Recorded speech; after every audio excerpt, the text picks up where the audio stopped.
What's up, family?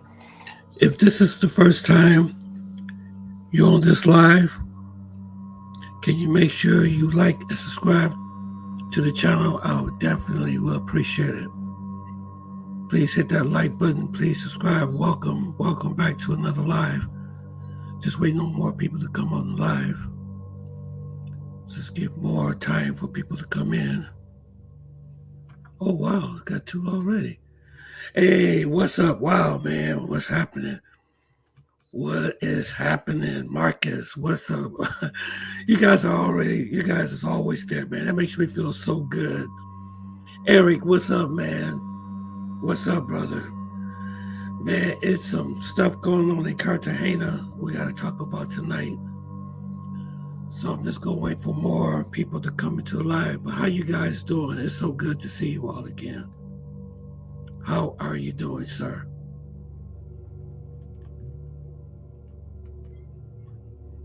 Hope everybody's doing great. I just can't believe the weather, man. This is March 21st, and it's like 50-something degrees outside here in Michigan. Mark, it's so good to see you, bro. How you doing? Man, we got a lot of stuff to talk about tonight, so I'm just waiting on people to come into the live. I see you two here, so just gonna wait for more people to come in.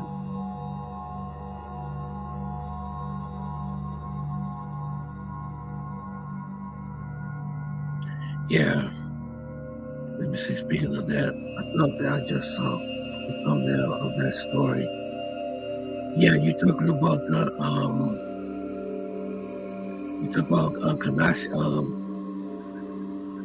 Kanisha Kanaki, talking about the girl in the Dominican Republic. Yeah, we're gonna talk about that too. I'm gonna give you all what I think would really happen to her. Yeah, Cartagena. Yeah, there's some stuff going down in Cartagena. I want you guys to check out. Yeah, this girl, she gives a story about what happened.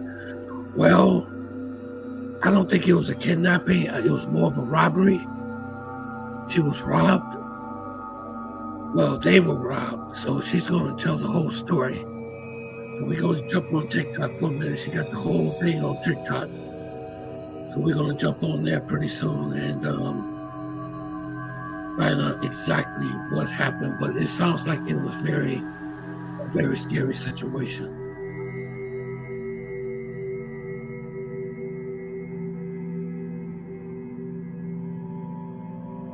I got 3 people on so far. Usually I wait till I get to 5. And we all just dive in. Just give people a chance. Okay, look, we got 5 people in so far. Okay, we're getting ready to dive in. Let's do it.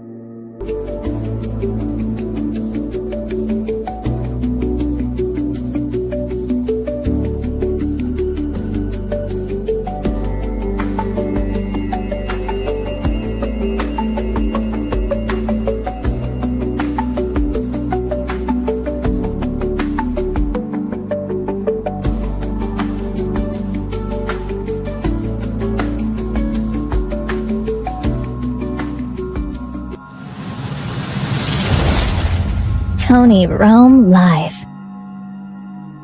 All right, what's up, guys? Welcome back.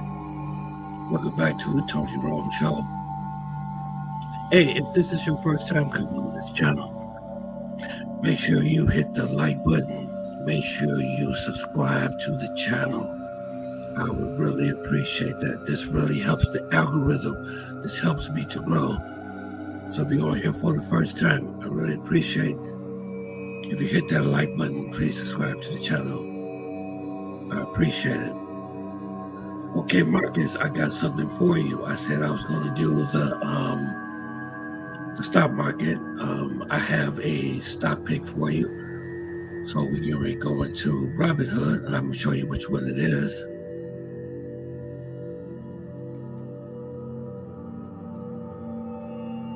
Let's go to the stock market. Let's see. We'll go Robinhood. I'm going to share this with you. Okay, I hope you can see that.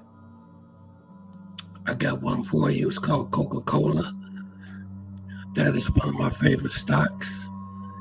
It's trading at $68.69 a share. Yeah, I own Coca-Cola. It's a very good stock. And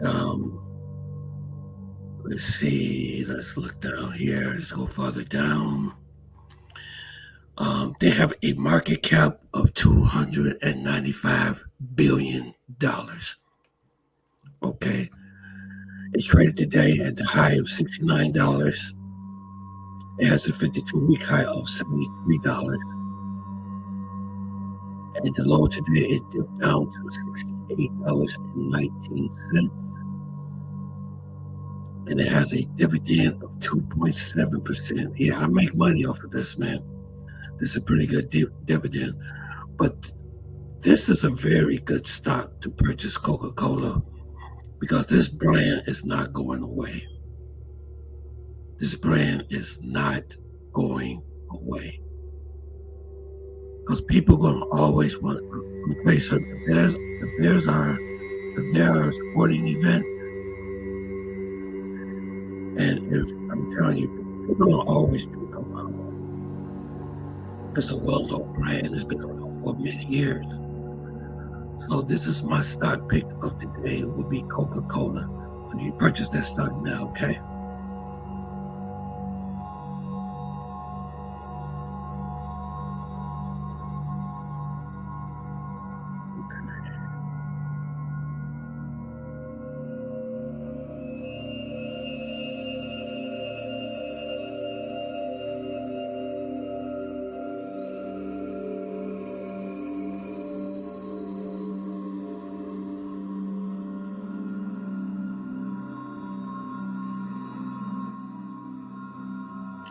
Yep, so that is the stock for today. So, all right, let's get into the live. First thing we're going to talk about the economic collapse. Tornado outbreak in 14 states leave multiple deaths and destroy thousands of homes. I don't know if you guys heard about it. That happened last weekend. Man, this thing was bad. It went through 14 states. Let's see. I'm probably big off of my IBO today. Oh, trade. Okay. 362 minutes to the share jump at 6,000. Oh, very good. Thank you for the. Let me see. There is all-time high today at 52 weeks. Okay, thank you for sharing that with me, Eric. Off my IBO today trade. And okay, IBO. Okay. Okay, that's another share that I'm gonna check out. Okay, thank you for that. Thank you for that, Eric. Thank you very much. Yeah, I see that Coca-Cola is a dividend stock. Yes, yes. I highly recommend Coca-Cola. You're not going to lose.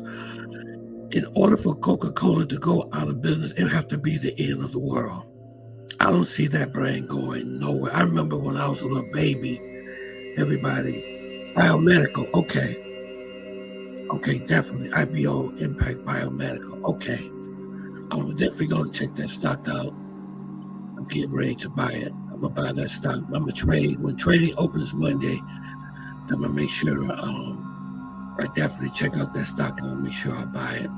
IBO Medical. Okay, that sounds cool.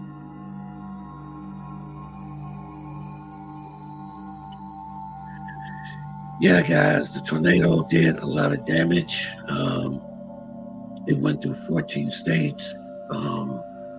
I was watching this documentary the other day, and they say that the whole tornado alley has moved towards the east now. So we're going to be getting hit pretty bad. It seems like this. I think this year, this summer, this spring, we're going to get hit pretty bad. I mean, this did a lot of damage. Monday, I'm going to max out on the margins and buy all in. Oh, wow. Okay. Okay. Wow. Wow. Wow. Okay. Okay. Wow. You're a very brave person. You are very brave. Wow. Wow.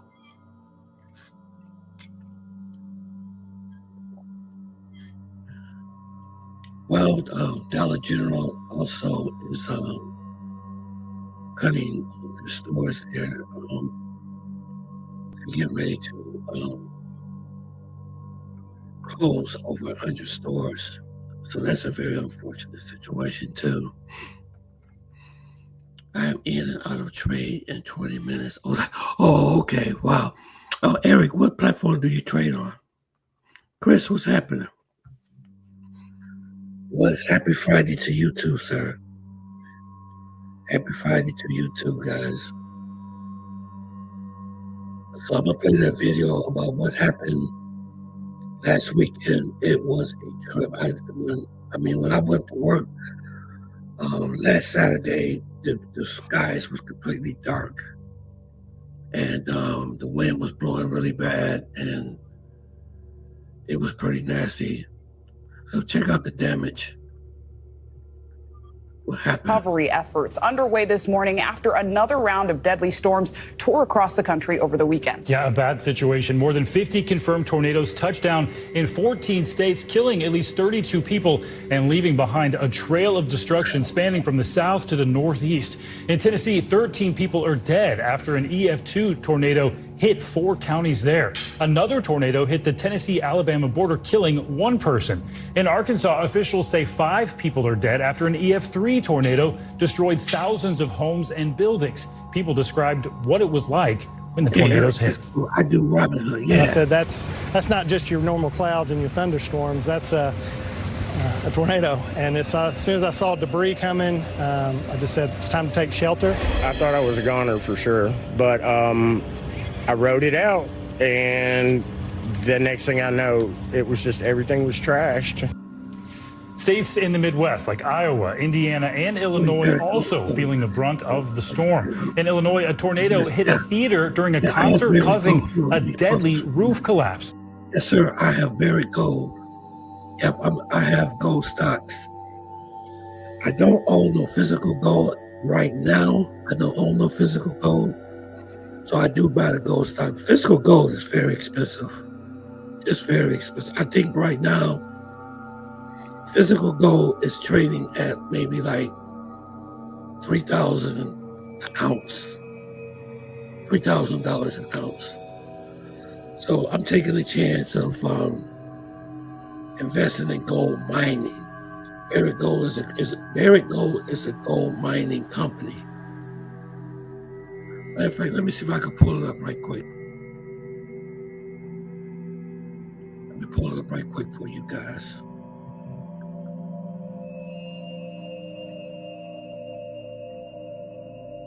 Let me see, I got it right here. Let me let you guys see what I got. Let me share it with y'all. Let me show you here, just 1 second. I'm gonna share the screen. We're gonna share Robin Hood again. Okay. Okay, let's go down here to Barrick Gold.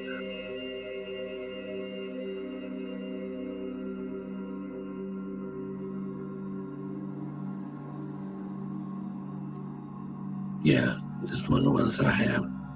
It has a market cap of $32.7 billion.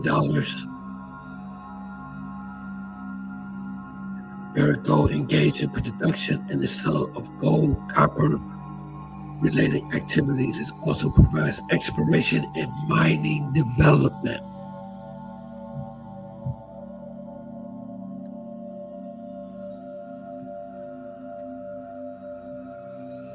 Let's see what this is trading at right now.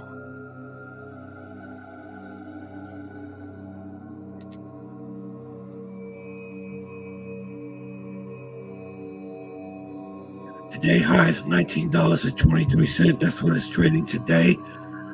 Low today at $18.73. And also it has a dividend yield of 2.10%. That's very good for a dividend yield. So it pays me dividends every at least about every month or every other month. It pays me a dividend. So If you can't afford physical gold, then I would highly recommend this company to trade in, okay? It's called Berry Gold. That's the name of this company. Okay? That's what I would do if I were y'all. Yep. Okay, it's like 2,000 an ounce a minute to max at 100,000. Yeah, gold is going to go way up. It's going to go way up. Gold is going to go it's going to go up a lot. It's going to go up a lot.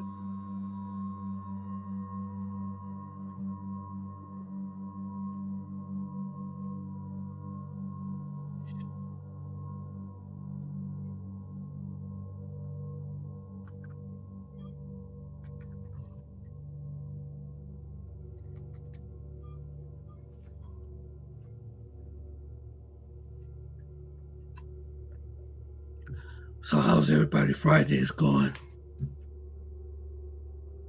Everybody doing okay?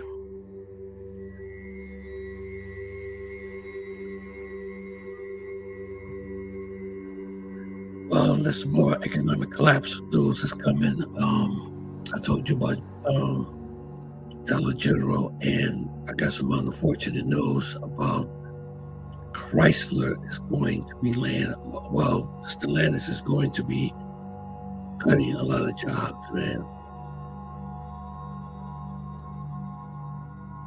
Is closing nearly 100 stores. The company says it plans to close 96 locations by January of 2026. Dollar General's CEO says that the number of closings represents less than 1% of the company's overall store base. It also plans to close 45 of Dollar General's home decor stores, Pop Shelf. The decision came after a review of the store performance and conditions to determine which stores should be closed or maybe be rebranded. Now, as of now, it's not known which locations are set to close. There are more than 30 of those stores in the Louisville metro area. Dollar Generals in Georgia may be on the chopping block as the company announces planning to close about 100 stores all across the country. It's not clear where exactly those locations will be, but there are about 1,100 operating across the Peach State right now. And our next top story involves Dollar General announcing plans to close 96 of their stores in the first quarter of the fiscal 2025 year. So could happen any moment now. The closure is coming after what they call a, quote, comprehensive store portfolio optimization review. That's a lot of words. That's where the company assesses individual store performance, future expectations, and operating conditions.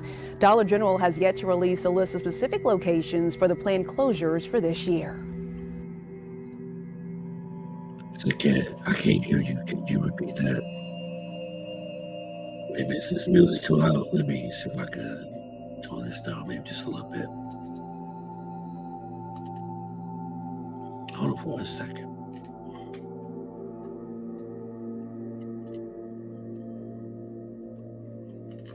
Okay, what do you want me to repeat? Marcus, you talking about when we talk about the gold stock I was talking about?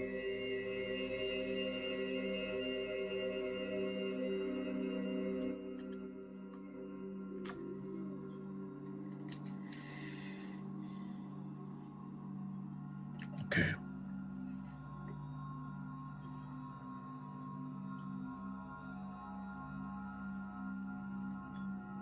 Okay.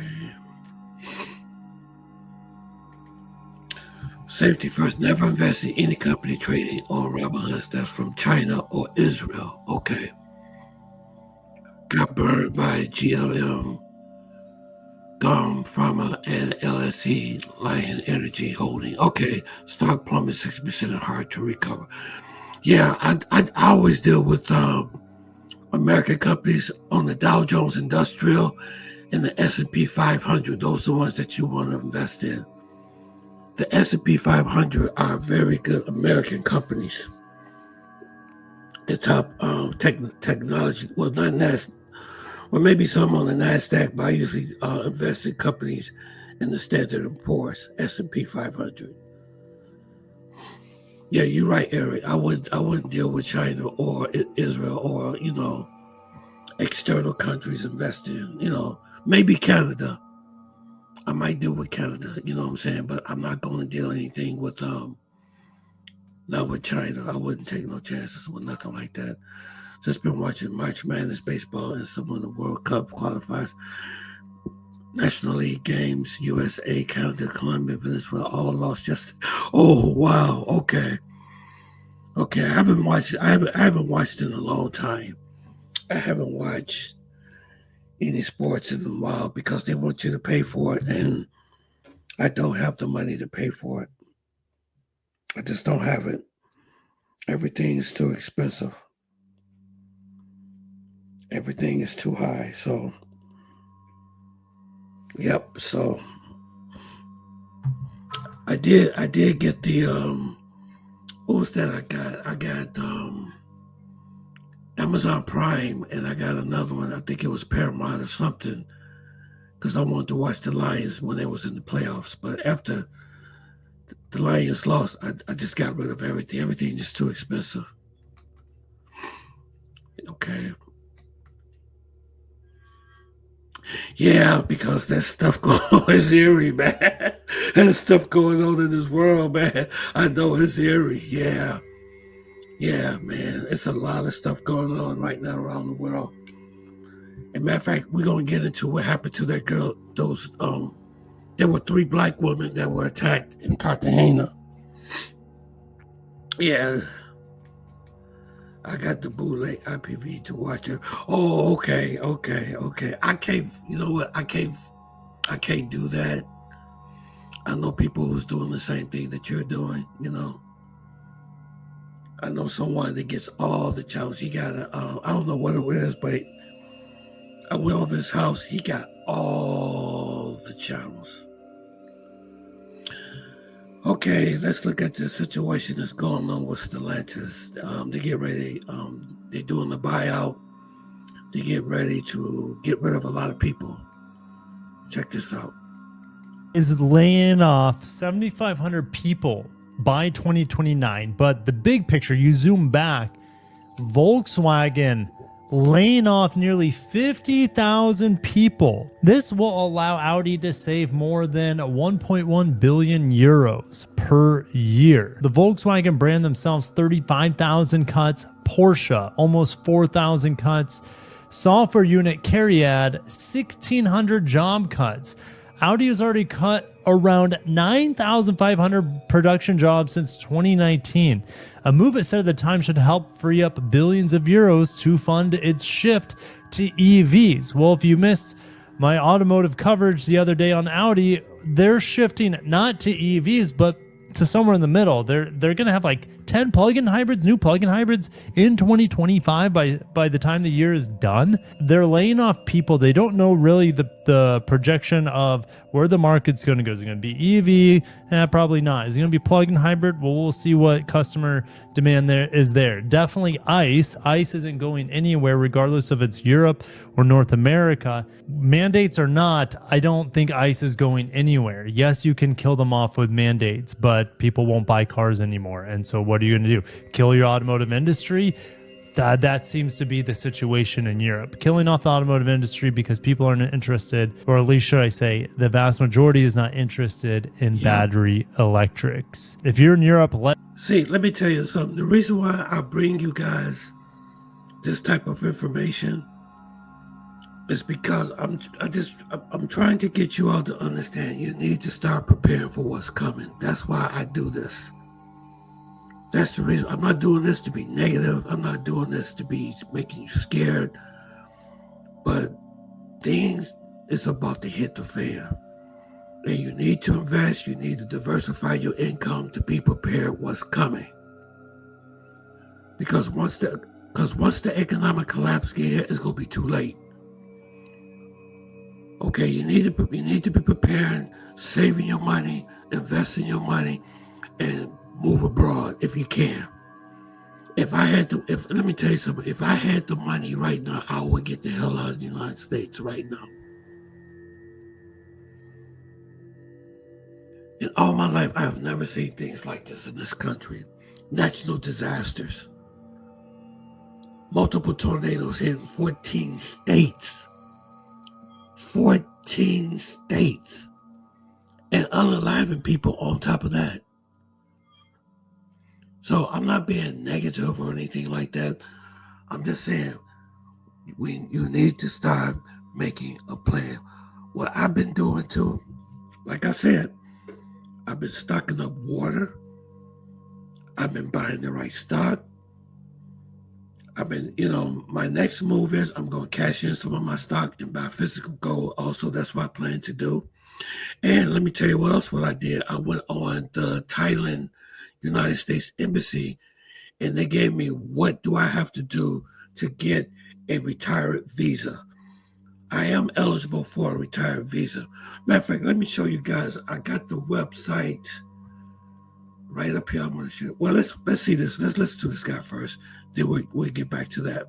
Let me know what's going on in Europe. What are boots on the ground saying about Europe? Well, here in the United States, it's not looking good. Stellantis, we're kind of a European brand based out of Stellantis, offering buyouts. Now, we know them essentially as Dodge, Jeep, Chrysler in the United States.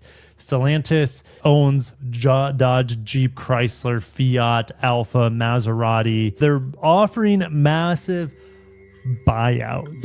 Okay, Audi's not the only one laying off people. Guys, this is happening especially with the automakers that are struggling the most right now.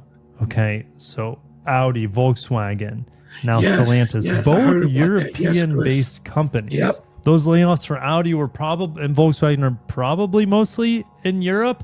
However, these layoffs are coming here in the United States, in Detroit and Toledo. If we just go to Google Maps real quick, here's Toledo. How close is it to Detroit? It's like the next biggest city over, right? Toledo's down here. Let me know if you guys are from this area. I mean, I know from Detroit. Toledo, isn't that the Rockets? Their college team. So that's like the next largest city is Ann Arbor, but I consider that the Detroit area. But Toledo, there's going to be a lot of people. Detroit's already struggling in a lot of ways. It has been for decades. Yes. Now they're laying off lots of people in Detroit and Toledo. So they're offering buyouts worth up to $72,000 for hourly workers at more than 20 sites, 20 different sites, including assembly plants, parts distribution facilities, and its Michigan proving grounds. The voluntary termination program is available to those in Detroit and Toledo for people who have been at the automaker for at least a year. Workers with fewer than 15 years of experience can receive $50,000, while the maximum amount, the $72,000, is for those who've been with the company 25 years or more. Man, I feel like I'd be getting the shaft if someone who's been there for a year and a half is getting a $50,000 severance pay, and if I would have been there for 30 years and I get $72,000. The company is also offering a $50K incentive for workers who were hired before November 07 and are eligible to retire with full benefits. Okay, so they can retire now, get the full benefits plus the $50,000 if you've been there before. How sucky would it be if you've been there in December of 2007 and later, just after this cutoff? It's like, shoot, you feel like you got the shaft. All right, but maybe this will be extended. Maybe this is just starting point, and then the retirement is, month by month can keep getting extended. We'll see. Did thousands of jobs already last year, thousands of jobs, as part of a global cost-cutting initiative pushed by Carlos Tavares. Well, he stepped down. Stellantis was not going the way the board wanted, and they got rid of Tavares. And they still don't have a CEO. Keep that in mind. Now, the chairman of... I'm going to tell you something else. You know why the American auto industry is having such a bad time also? Because of that new Chinese vehicle called DYC. Eric, do you understand that, Eric? Have you ever heard of DYC, that new electric car that China has? They have a new battery electric car that's very cheap and of good quality and is selling like hotcakes. I think American cars are too expensive. That's the reason why they're having such a very hard time. Yes, BYD. You mean that's what it's called, BYD? Yeah, BYD. That car is selling like. Did you know, hey Chris? Did you know that the Chinese just bought a Volkswagen plant in Germany to build a BYD car? Because I always said that American cars are too overpriced. Who can afford $40,000 or $50,000 for a car in this economy? Like things with people getting laid off, people losing their jobs. Who can afford $50,000 for a vehicle? It doesn't make no sense. In other foreign countries, people ain't paying no $60,000, $40,000 for no vehicle. If you lived in Colombia, you can live off the public transportation. How many people there do you think that's driving around in $50,000 cars? Only the rich, probably.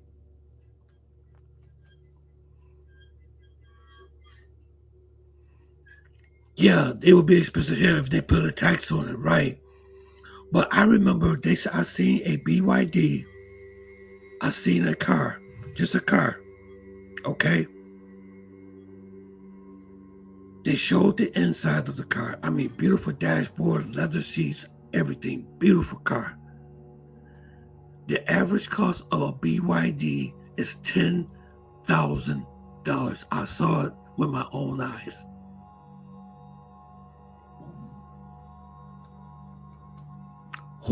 Let me ask you a question. Who wants to spend 6 years, 7 years paying for a car? It's ridiculous. And then not only that, you have to pay full coverage on the car. So you're paying, most people are paying 50 to 60 to 70% of their income paying for a car.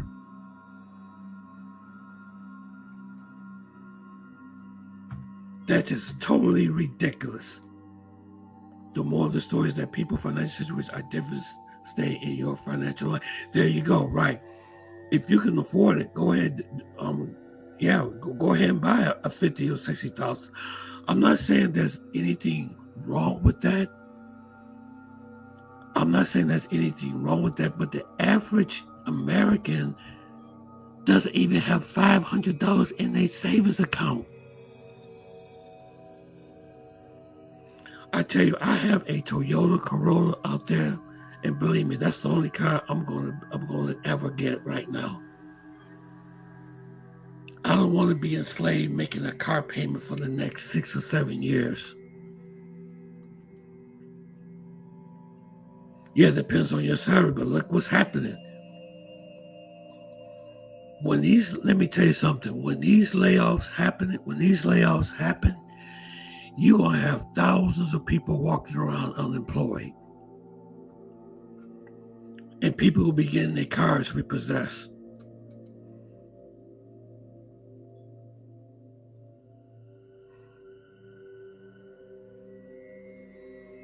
Yeah, that's what I'm saying. It's ridiculous. I don't know who wants to pay 7 years for a car. A car is the worst investment that you can make, because as soon as you drive that car, you go to the dealer and buy a $60,000 car, right? Soon as you drive that car off that lot, it depreciates by 30%. That $60,000 car becomes a $40,000 car as soon as you drive it off the lot. And so you got to look at what type of quality of life do you want? You know what I'm saying?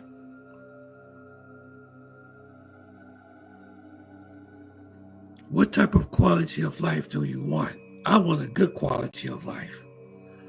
I don't want to be spending my whole paycheck every single month paying for a vehicle that you drive from point A to point B and it sits up outside. Or unless you have a garage or something.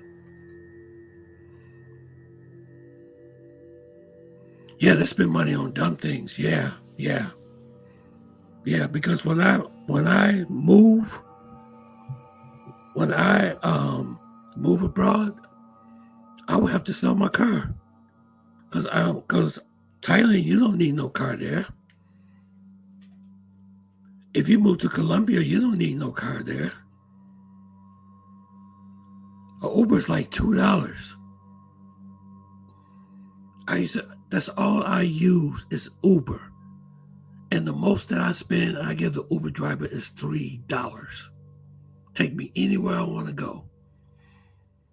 And then they got the bus system that's very cheap in Colombia. They got, let me see what else is very cheap. That the Ubers is cheap. The taxis are a little expensive.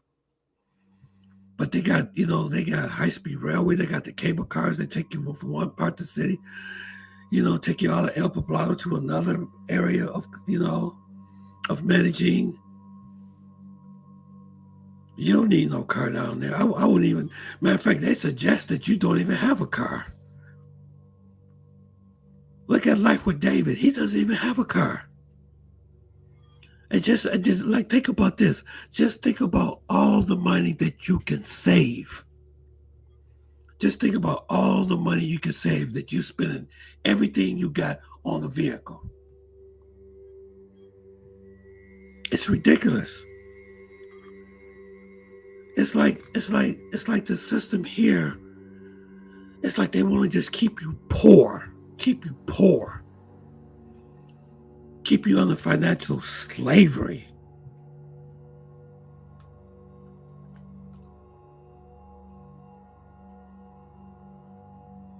Yep, get their tax refund. They're going to spend it on that. Well, go ahead, do it.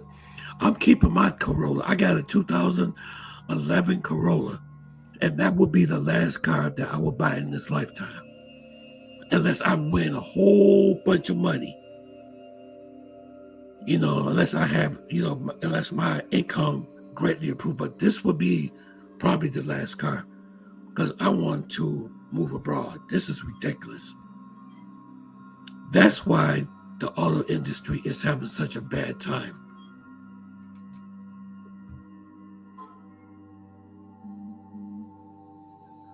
Alicia, it's a $5,000 track jacket, for example, then the pants and then the shoe. That's ridiculous. I'd rather live in the Philippines or Thailand or Colombia and live poor and have all my needs met than to live in financial slavery like this country would like a house, for example. I remember when a house in Detroit, I'm not joking, a bungalow house was $50,000. You could buy a house. Guess what the average house is now? In Detroit. It all depends on what area. If you want you a ranch, 3-bedroom house, 2 baths, you're going to pay almost $213,000 to $300,000 for that house. So think about when you get a house, they want you to go to the bank, right? To get a mortgage, right? 15-year mortgage, 30-year mortgage. Most people get a 30-year mortgage. And then you have to pay interest rate on that mortgage for 30 years.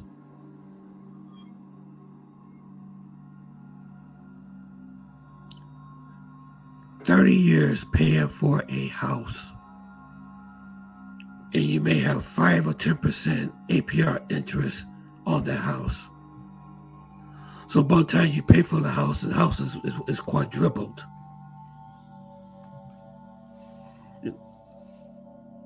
Yeah, $124,000. Yeah, in a rich house. Yeah, in a rich state was $124,000. Yep. And then you know what's so sad is that most of these houses don't even look that good. I saw a frame house with 1 bedroom. No, I think it was a 2-bedroom house. No upstairs, no basement, just a kitchen, a living room, and 1 bedroom. They wanted $150,000 to $200,000 for that house. My friends went to Medellin and she said she was robbed at gunpoint there outside of. Yeah, we're getting ready to get into what happened in Cartagena too. If it wasn't for her, one of her male friends jumped in front of the gun, she would have been dead. Wow, yeah. It's getting off the hook. We can right get it. I got some more content I want to share with y'all about a scary situation that happened in Cartagena, but they made a lot of mistakes though. The house is a good investment if you have a family and you don't plan to move, but not so good if you're buying in solo these days. Well, if you're gonna buy a house, just be prepared to be paying for it for almost the rest of your life. Whether it be 15 years or it be 30 years. But like I said, it all depends on your financial situation, you know.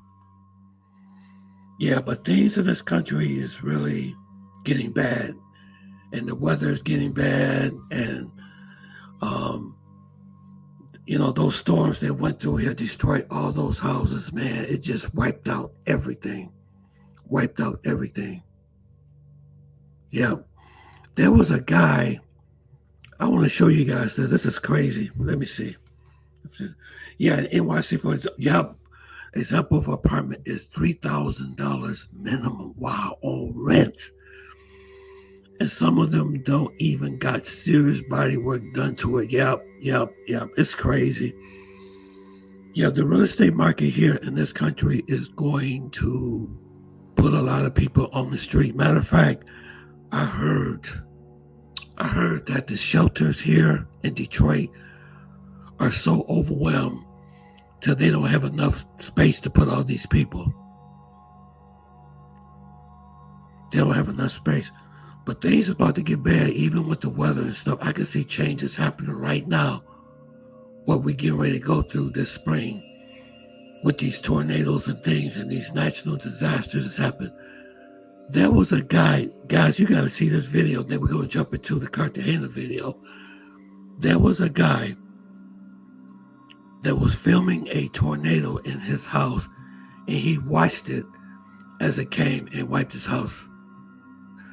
But what happened was his wife was unalive, but he survived.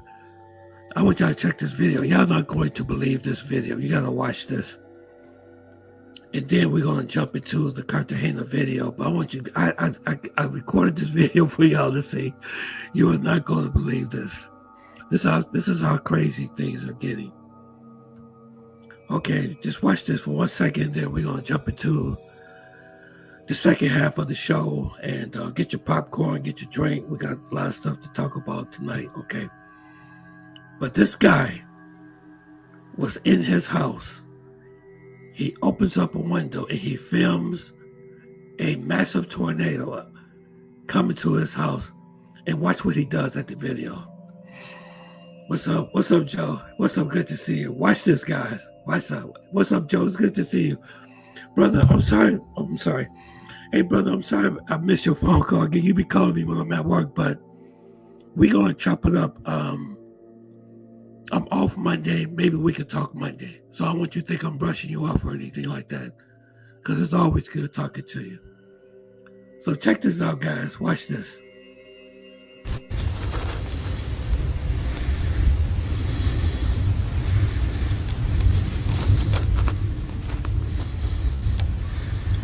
This is insane. I couldn't believe this. He's sitting there with his camera and he's recording this in his house.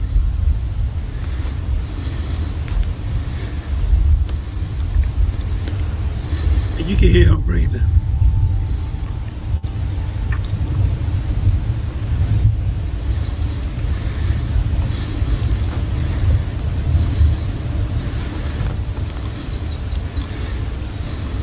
Now this guy should be running and getting down to the basement or cellar, wherever he got. He's sitting there with his camera, with his phone, recording all of this. And watch what happens at the end, guys. I couldn't believe this.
know, his wife was unalive too. His wife was unalive. She didn't survive.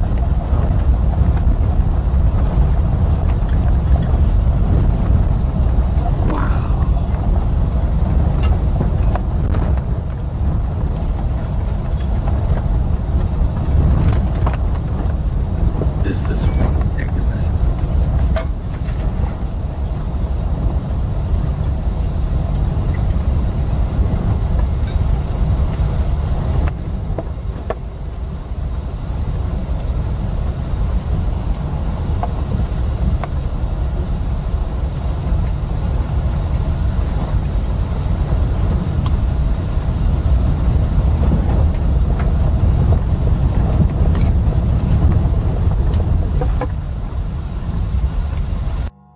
That is amazing.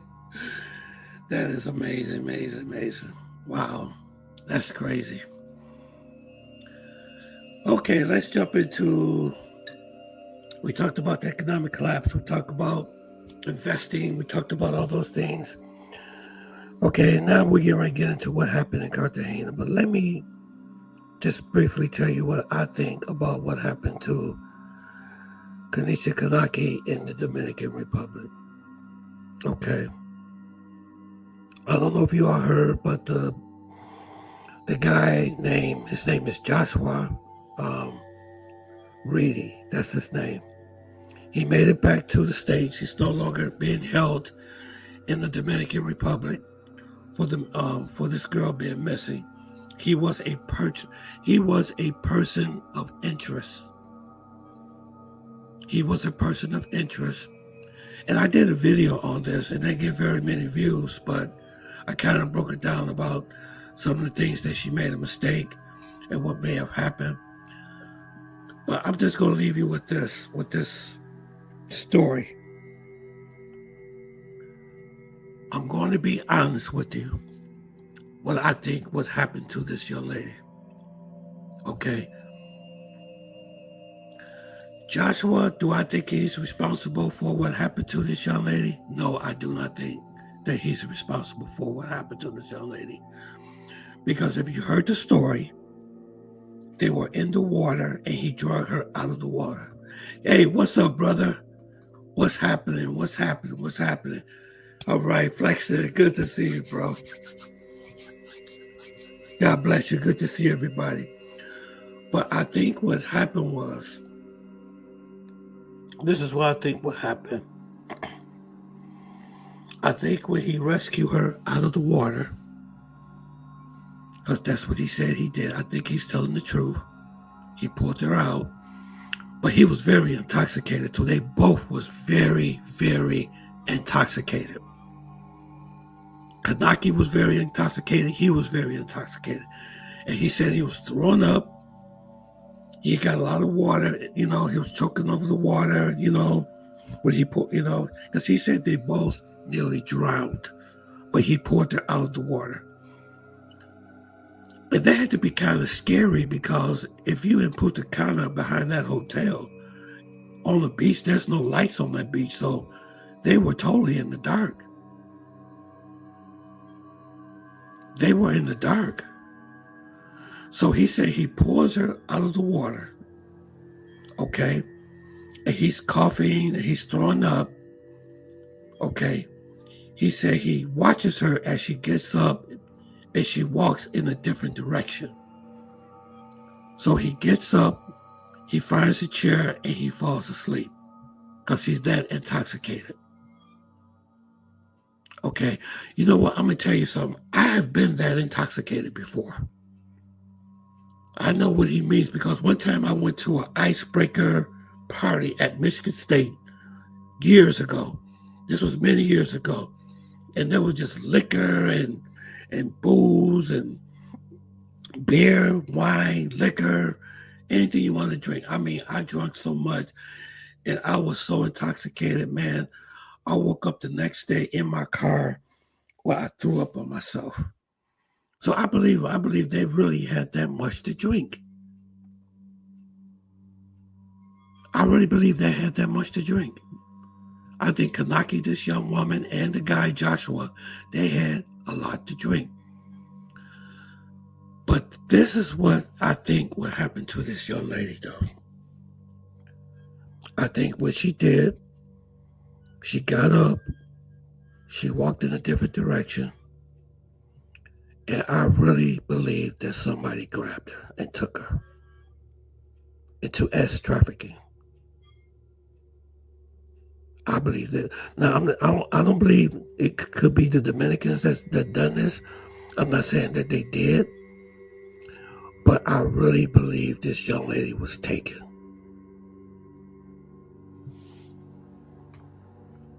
Yes, they both was stumbling around. And that's why you have to be aware of your surroundings at all times. I think she was so drunk. Somebody saw her, and they saw how drunk she was. Because this girl is a very attractive girl. She's beautiful. And they looked at her and said, oh, wow. We can get something for this girl. I'm not saying the Dominicans are responsible. Sometimes you have criminals that go into other countries and commit crimes. Did you know most of these kidnappings and robberies that happen in Colombia are people that coming into the country that's committing these crimes, not the locals that's doing this? Matter of fact, there was a guy that was kidnapping people. He was from Canada. He was the mastermind of the whole thing, setting up foreigners in Medellin. He was robbing people and using the girls as bait, but the guy was actually from Canada. He was Canadian.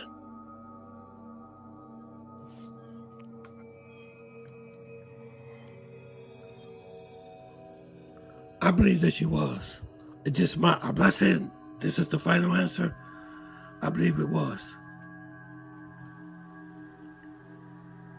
You can't walk away unsupervised. Absolutely, absolutely.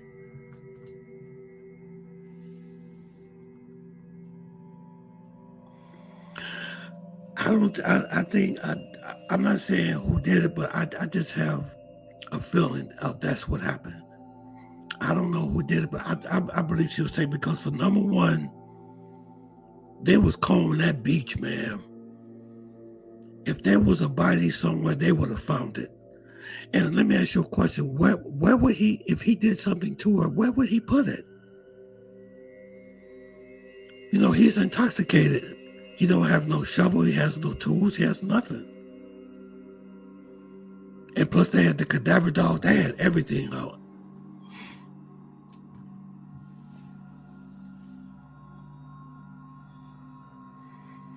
Yeah, you do have criminal organizations too. Yeah, yep, you do. You have criminal organizations. Yes, you do. Yes, you do. That's why wherever you go, you have to be,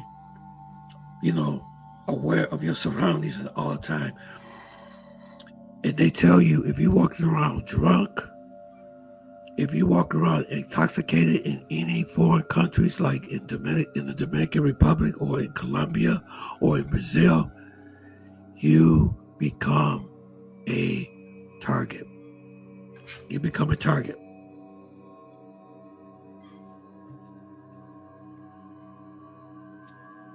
So that's what I think will happen to this young lady.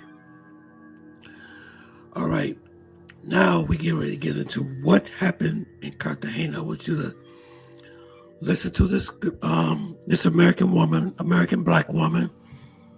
She tells a story about what happened to her and her friends as they were on their way home. I'm not for sure, but I believe, I'm not saying the Dominicans did or didn't have nothing to do with this, but I really believe that she was taken for trafficking. That's what I think. And you know what? This is happening in the U.S. too. Matter of fact, I got a message on Facebook that this girl disappeared here in Detroit, and she's been missing for 2 weeks, and nobody knows where she is. So you're hearing this stuff even happening here, that people are disappearing and they don't know where they are.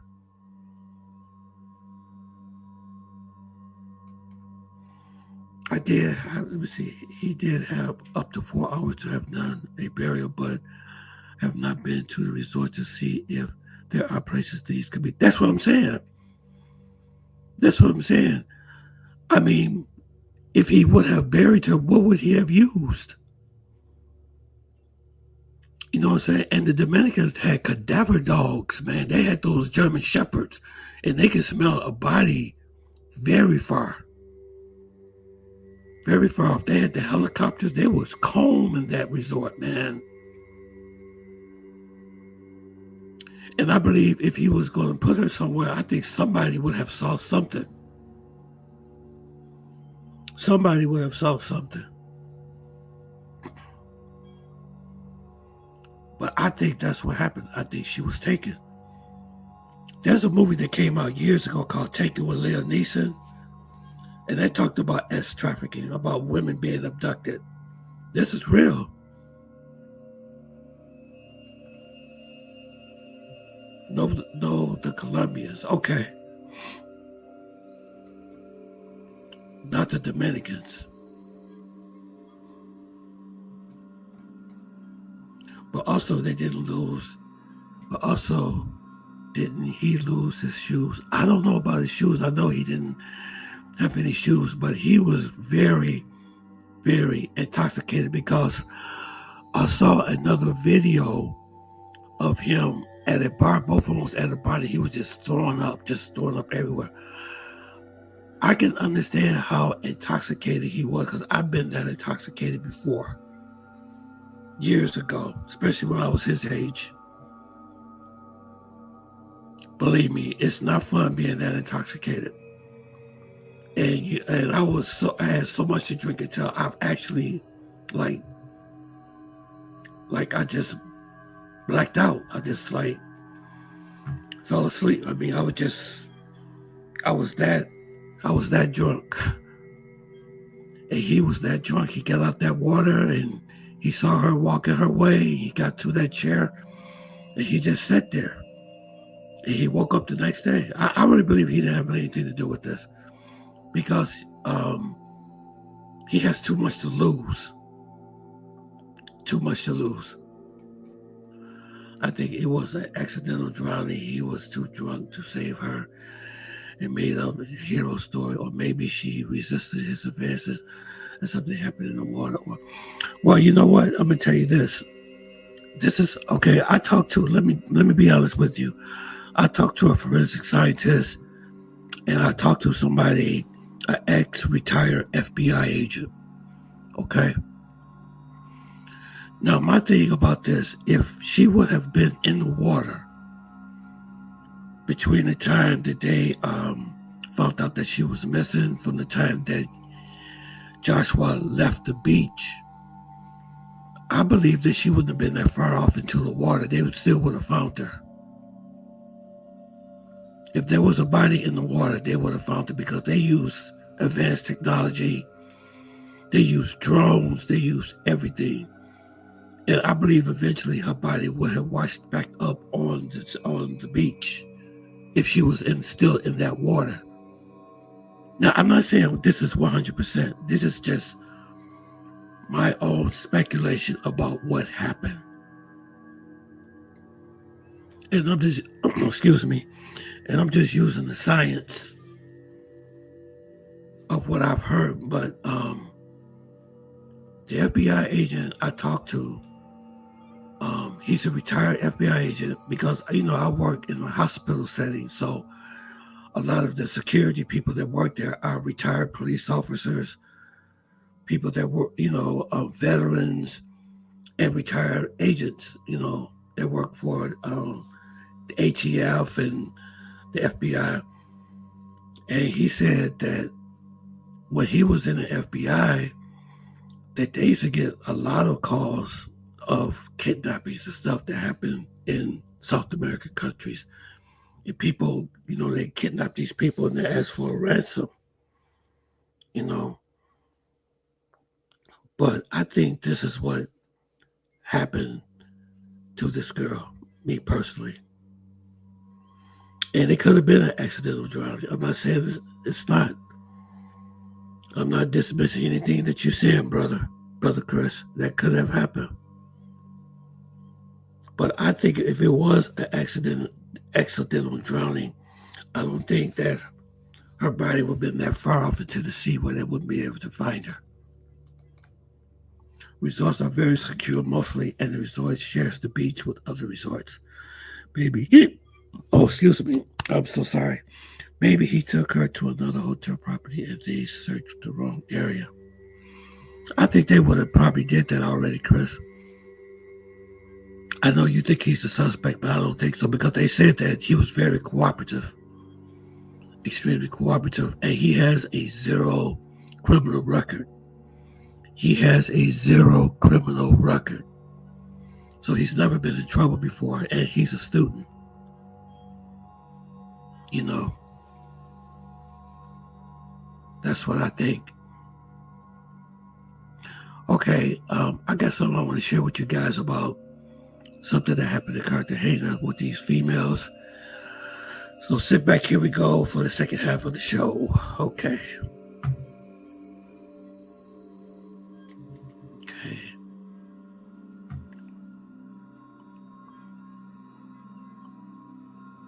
Oh, okay. My friend met in Peru. My friend I met in Peru several years ago. Stayed at a resort besides the one last week. I told her about the story when I saw it on Facebook. Yeah, this is a very, the thing that I feel for the family is that there's no closure. There's no closure.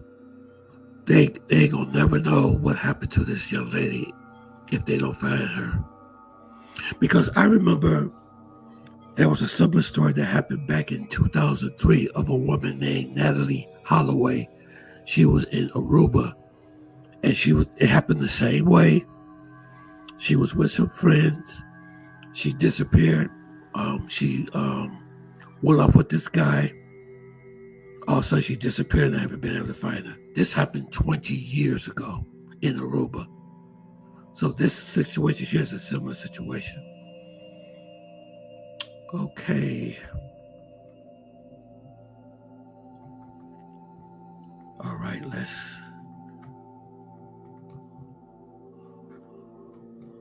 me bring this up for y'all.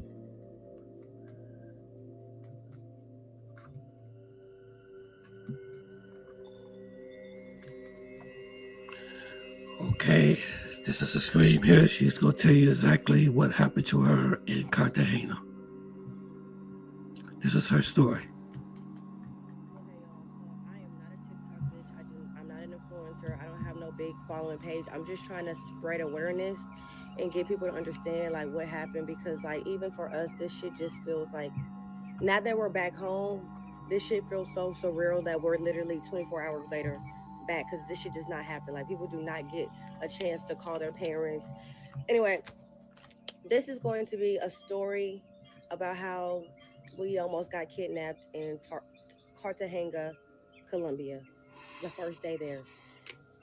So boom, I'm gonna go back in the story and tell y'all like every single sign that we had that should have told us not to even go. But like we're just gonna talk about the night. So my friend Janae and Lex, they're both TikTok famous, but Janae has a friend that was in Cartagena with us, like not with us, but she just happened to come on the same week as us because it's spring break. So she invited us Big to Marcus, what's up?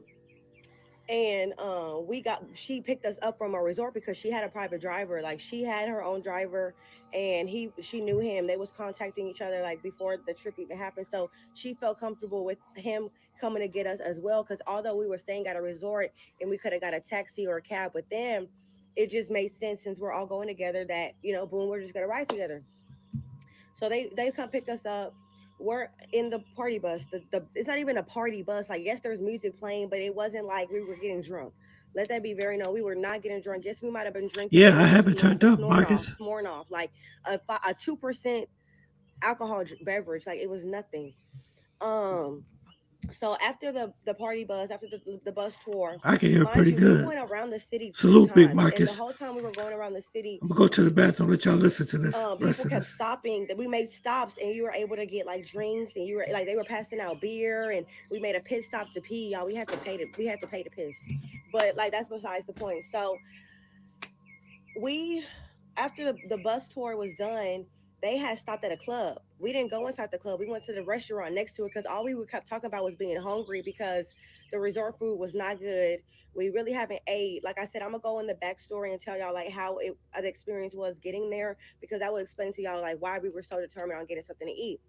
We had kind of made a list of places to go. Like I said, I don't be on TikTok, but I had looked up on TikTok Cartagena Black Girl restaurants, like things for us to do while we're out there. Be prepared. Like you don't want to just go to a country and not know not a fuck thing. And you just looking shit up and doing it. So we did things the right way, and we went to the restaurant that we had looked up. Like I can tell y'all the place. If y'all look it up, there's so many black people going to that restaurant.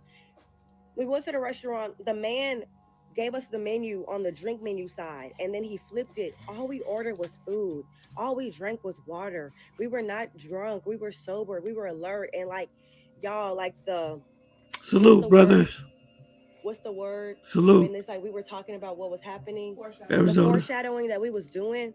Like we was talking about a whole different event, and I'm the one that said, if my friends are ever in danger, it don't matter like boy, girl, woman, man, anything. Like I'm not trying to be funny. If y'all do anything towards my friends, I'm on defense mode. Like we had a circumstance where I literally was protecting my friend with my fist. Like I do whatever I gotta do for the people that I love.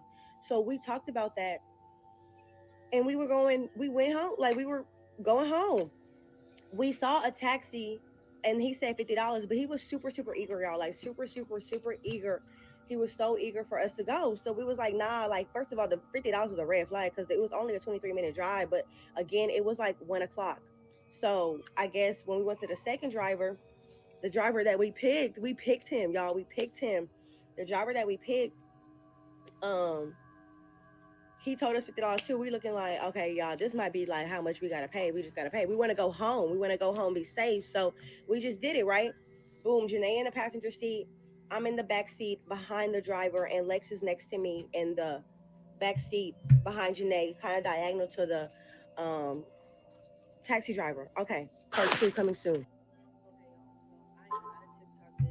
I'm not an influencer. I don't have no big following page. I'm just trying to spread awareness and get people to understand like Okay, what wait a happened minute, hold on. because like even for us, this shit just feels like. Hold on, one second.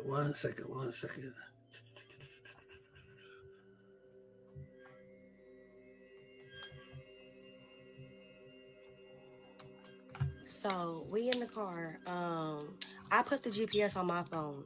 I put the GPS on my phone simply because like I said, we always go on vacation, and I just like to know where I'm going and how long it's gonna take. Like, it's not even about being safe. It's like how long we got till we can go home. You feel me? So I always put the GPS in my phone, and my phone was working the best. So I had it in my phone. I could see him like changing the directions. Like he would miss the 100 foot. Like if we was going like 100 feet to the right, and he would just keep going. He would just keep going, and I'm like, okay, this is city, so he know where he going. Maybe it's a shortcut.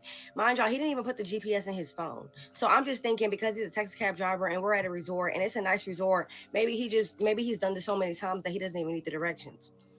So I have the directions to my phone. My eyes got so heavy because I'm gonna give y'all a backstory on how we even got there and like how there were so many signs for us not to go. But my eyes were so heavy. I only slept like 6 hours at like that whole trip. So my eyes were getting so heavy, and I told Janae, like, put it on your phone, put the GPS on your phone. I still had the GPS on my phone because, like I said, Lex is sitting by me, so I want her to still be able to see it. That's why the phone was in my lap. So my eyes doze off, and I'm asleep. Y'all, I promise y'all, I was like this. Lex called my name and said, Maya, he trying to kidnap us. Immediately, I woke up. But before all that, because I'm asleep, I don't know what everything is going on. But basically, he was going down a speed bump. And when he's slowing down during a speed bump, he pressed the gear, moved the gear, turned around, snatched their phones out their hand. Immediately when he snatched them phones, Lex started beating him.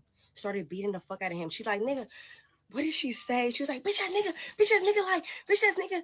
And Janae immediately started following that. When Lex started punching him, like the first couple punches, she said, Maya, he's trying to kidnap us. Y'all, I woke out of my sleep to find out my friends were getting attacked. I just told y'all in the other video, I don't play by my friends.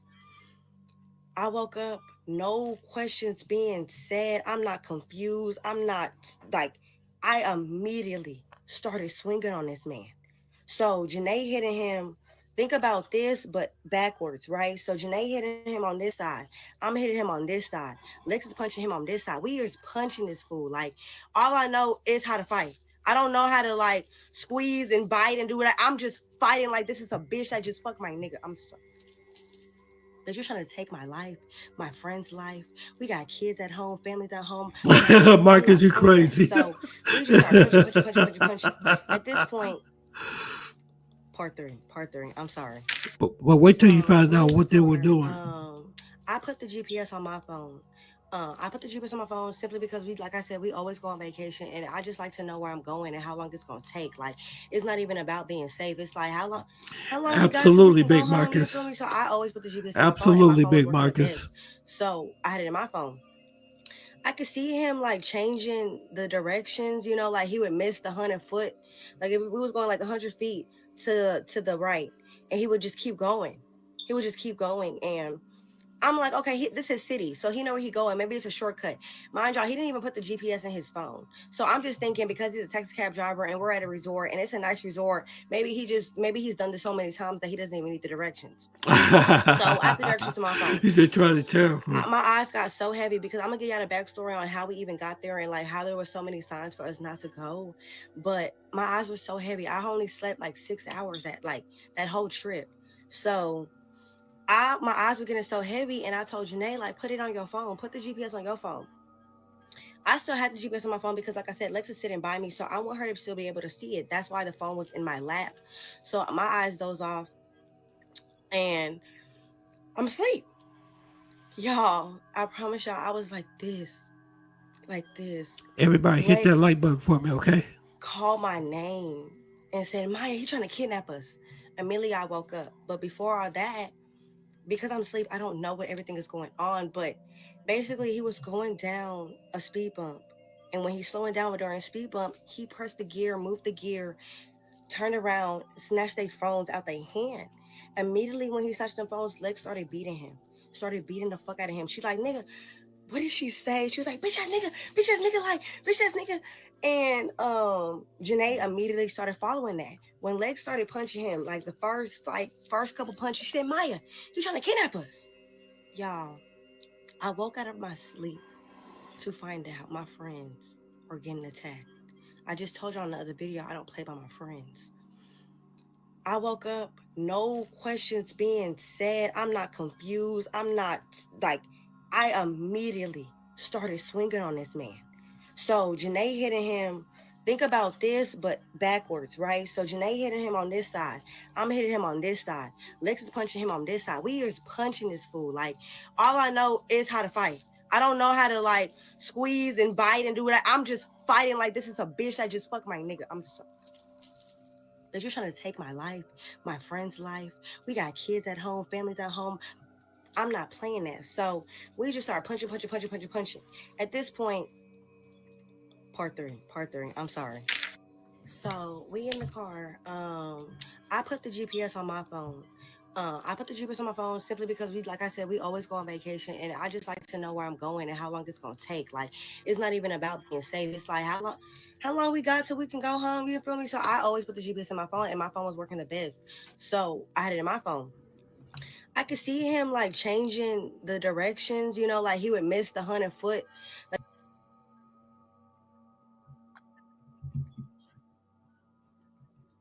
wait a minute, hold on. Sorry about that, guys. Let me bring it back up.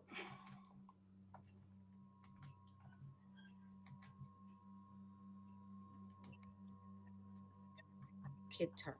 All right, after he got on Janae's side, he came to my side. Me and this nigga is playing tug of war with the door. Like he's trying to get me. This nigga hit me dead in my face. Like, I have a filter on this. It's so bad. On the other video, you can see I Yeah, have I a got a cut part 3. somewhere right here. This nigga punched me.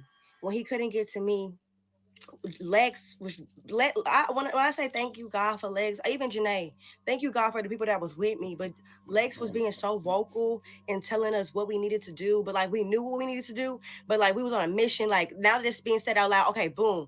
So then Janae get in the front seat, she in the driver's seat. It's a stick shift. It's a stick shift. So we can't drive it. He go on Lex side. That's when he chest kicked Lex. He hit Lex in the back of his in the back of her in the back of her head. He drug her by her wig, took her out the car. But y'all, like I said, this is not happening to us. I dragged Lex so motherfucking hard back in that goddamn car because you're not leaving without us. I pulled him in. So when that happened, like I said, my phone is on my lap. I don't know when it got off my lap, but I pulled her back in. I dragged him in the car with us. He's hitting us. Y'all, when he swung and hit me in my throat, I thought this nigga had a knife. I thought he had a knife to my fucking throat. I thought this nigga stabbed me in my throat. I thought it was over. But y'all, I'm still swinging. Like I'm going like this because Lex is like right here and he's trying to pull Lex. I'm swinging. He realized that wasn't gonna work. He got back to Janae. He came back to me. Y'all, this nigga was. That shit is undescribable. When I tell y'all the pieces is still coming together because even watching my friends' videos and watching this video, it's like, oh my God, I did pull you. Oh my God, like I was punching him. Like, oh my God, we really got chest kicked. We really had to run off the car. I know for sure Janae was trying to drive the stick shift, but like even Lex said when we first got in the car, like I wish I knew how to drive a stick shift. We don't know how to drive stick shifts. That's not something we know how to do. All I know, y'all, is that this nigga attacked my friend from the back seat. He had been looking at her the whole ride there, and I didn't know because I was asleep. And let me tell y'all, I would never sleep in a car again, but I know it was not my fault. Like that, nobody is blaming nobody because we got out of the situation, and that was nothing but God. Like I said, he came he came from every single direction twice. He came from his side. He had their phones. I don't know where my phone was at. When I got out the car, because we had told each other, like, hold on, this is gonna be the outside part, y'all. Let me just add on the video. Janae was punching, I was punching. Lex did the biggest motherfucking one. That hoe is scratching, grabbing his balls. We put our fingers in his booty hole. We was doing anything to get him. I'm doing like anything you could think of. And that's why I really don't appreciate y'all coming in like the comments asking like why like we could have did this or we should have did this or I shouldn't have been asleep or why y'all ain't wake her up or yada this and that. Y'all, we made it out. And we made it out because the idea of what we had going on is we not leaving one or the other.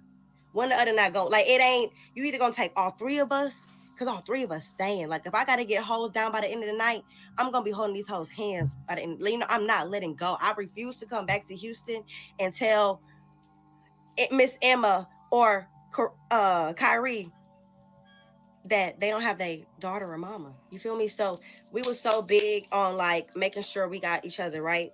So he tried to drag me out the car a couple times. He done dragged Lex out the car a couple times. He done tried to get Janae. And I don't know how, but we got off the car. We just start running. We start taking off. But y'all, what's so crazy is when I was getting off the car, I could hear my phone or I have an Apple Watch as well. And it started making like that emergency noise, you know, like that. I don't know how to explain it, y'all. I heard it. So I thought I had it. We're running though. Like we ain't got no choice. We don't got no shoes on. We have no shoes on. Running barefoot. Like I said, y'all, I was asleep before this happened. I don't see my phone and see that we was 5 minutes away or however far we was. I'm thinking we 8 hours away. I'm thinking we in Bolivia. Y'all, I can't even say Cartagena. So y'all know I'm thinking we in what? I don't even know the cities in the country. Like I do not know, y'all. So I'm just praying to God. Like y'all, I was praying to my daddy. No, if y'all don't know, my daddy passed away. So I'm praying to my daddy, like, oh my God, please, this cannot be the end. Like, this cannot be the end. Like, please do not let this be the end. Like, I don't care how bad I want to see you. I don't care how bad I'll be speaking on. I just cannot. This cannot be the end. Like, we got to make sure, let's get home to her son. We got to make sure Janae go back to Minnie. Like, we got families. We got parents. We got mamas and dads. Like, no way. You know what I'm saying? So we start running. Y'all, this man then got back in the car, started driving, stopped. That's when we panicked. We panicked bad as fuck, but we still running. Panicking. He gonna get out the car and pick up the pieces, because like I said, we are grabbing, we are playing tug of war with our lives. We are fighting for our lives. Janae took off the interior, the middle of his shit is fucked up because we've been hitting him, knocking him, doing all types of shit. He's getting all that. Sassy ass nigga gonna throw Lex wig out the window and then drive off. But because we're running, I'm still looking back, because I'm looking like this nigga better not turn back around and stop and hit us. Like, even though we just got out of this situation, we still got a whole bunch of obstacles to get from, because I don't know where we're at. It's like 2:00 in the morning at this point. We've been fighting for at least 10 minutes. We've been fighting for at least 10 minutes. He done came on every side of the door. He came back on his side of the door. He done got in the car again. Like, it, y'all, we was like, it's crazy. Okay, let me also add that Janae jumped on the car to get our phone. So he's driving. Janae has her hands on the on the passenger side in the front, trying to get our phones. He's probably going 30 miles per hour and stops, trying to brake check her. In my mind, I'm running behind my friend, because in my head, if she's getting back in the car, we're all getting back in the car. So let me just go ahead and keep up. Like, let's keep this shit, right and tight, right? Anyway, that did not work. So we're just running. While we're running, y'all, I won't even say 500 feet away. It was 3 motorcycles waiting on us. 3 motorcycles waiting on us. We started screaming help. Janae know how to speak a little Spanish, so she was saying it in Spanish. We screaming. They don't have no shoes on. We just running, and we just asking for, like, we just looking for help. But we saw this white man. What's the people that be living in them houses, them little smaller houses? They was in the 8 Mile movie with Eminem, with the house that Eminem and his mama used to live in. A trailer. He was in a trailer with his flashlight, talking about okay, like asking if we was okay, but like we don't know who's in on this. Like, this just happened to us 30 seconds ago. So us seeing the motorcycles, y'all, why Lex go hide behind this thin ass pole, booty about big as hell. Who think you can't hide not a fuck thing from them niggas? 3 motorcycles waiting on us, a white man and a flashlight by a trailer. We running to the next resort, because like I said, y'all, I was just asleep 10 minutes ago. 10 minutes ago, my eyes was closed. I have no idea what was on my phone. I have no idea how far we are. I'm just following along and going with the, like, there's no questions being asked right now. We're just fighting for our life. So I had no idea that we was 5 minutes from the resort. But this is 5 minutes driving. This is not 5 minutes walking. We're also in the dark. Our resort is in the cut. We running. We see a hotel. We see a resort. We thinking because at our resort they speak English, because it's tourists, they gonna speak English. But we're not at the resort. We're at the security to get in the resort. Biggest language barrier that you can motherfucking imagine. We were talking to these people in Google Translate. Mind you, we are freaking out. We can barely breathe. Like, everybody is panicking, because this did not just happen. We talking to them. Mid combo, this nigga started chuckling, y'all, laughing. I'm in this whole, like, the girl from Bad Girls Club, why are you laughing at me? I had to ask them, like, what is so funny? Like, what is funny? Like, and that's when Lex came up with this, like, are y'all in on this? Like, is y'all trying to get us too? Because we don't trust nobody. We don't know who to go to. We don't know what to do, who to speak to, where to, like, y'all, it's crazy. So I get this idea to go through the gate. The gate is closed, but if I push it both ways, my little ass can maybe get through it. All I hear is Lex say, Maya, I got something to go to. Chill. Because if I run through this, I'm trespassing. These niggas gonna shoot me in my back. I'm trying to go to the resort and get a phone and talk to somebody in English, but at the end of the day, I'm not gonna make it. I'm knowing they'll follow me because that's what we've been doing this whole time. There's no talking for real. But I knew they would follow me, but it's like, no, fuck that. So we keep talking to them. Keep talking to them. They're trying to talk to our resort and they're calling the resort on a walkie, like asking like do we live there? Like they asking us our resort, our names, our room number, and we didn't want to give them no room number. Why would I give you my room number? Like y'all finna take us. Like, oh my God, what the fuck? Why do you need that? You do not need it. We're telling you we no shoes, no wig. Like what the like come on, look at my face. You can tell we just got into something. So they asking for the room number. Janae told them 443. We really was in 442. But at the end of the day, we realized we're not even gonna be here by the end of this night. So let's just tell them the room number. So we got that clear. They finally came.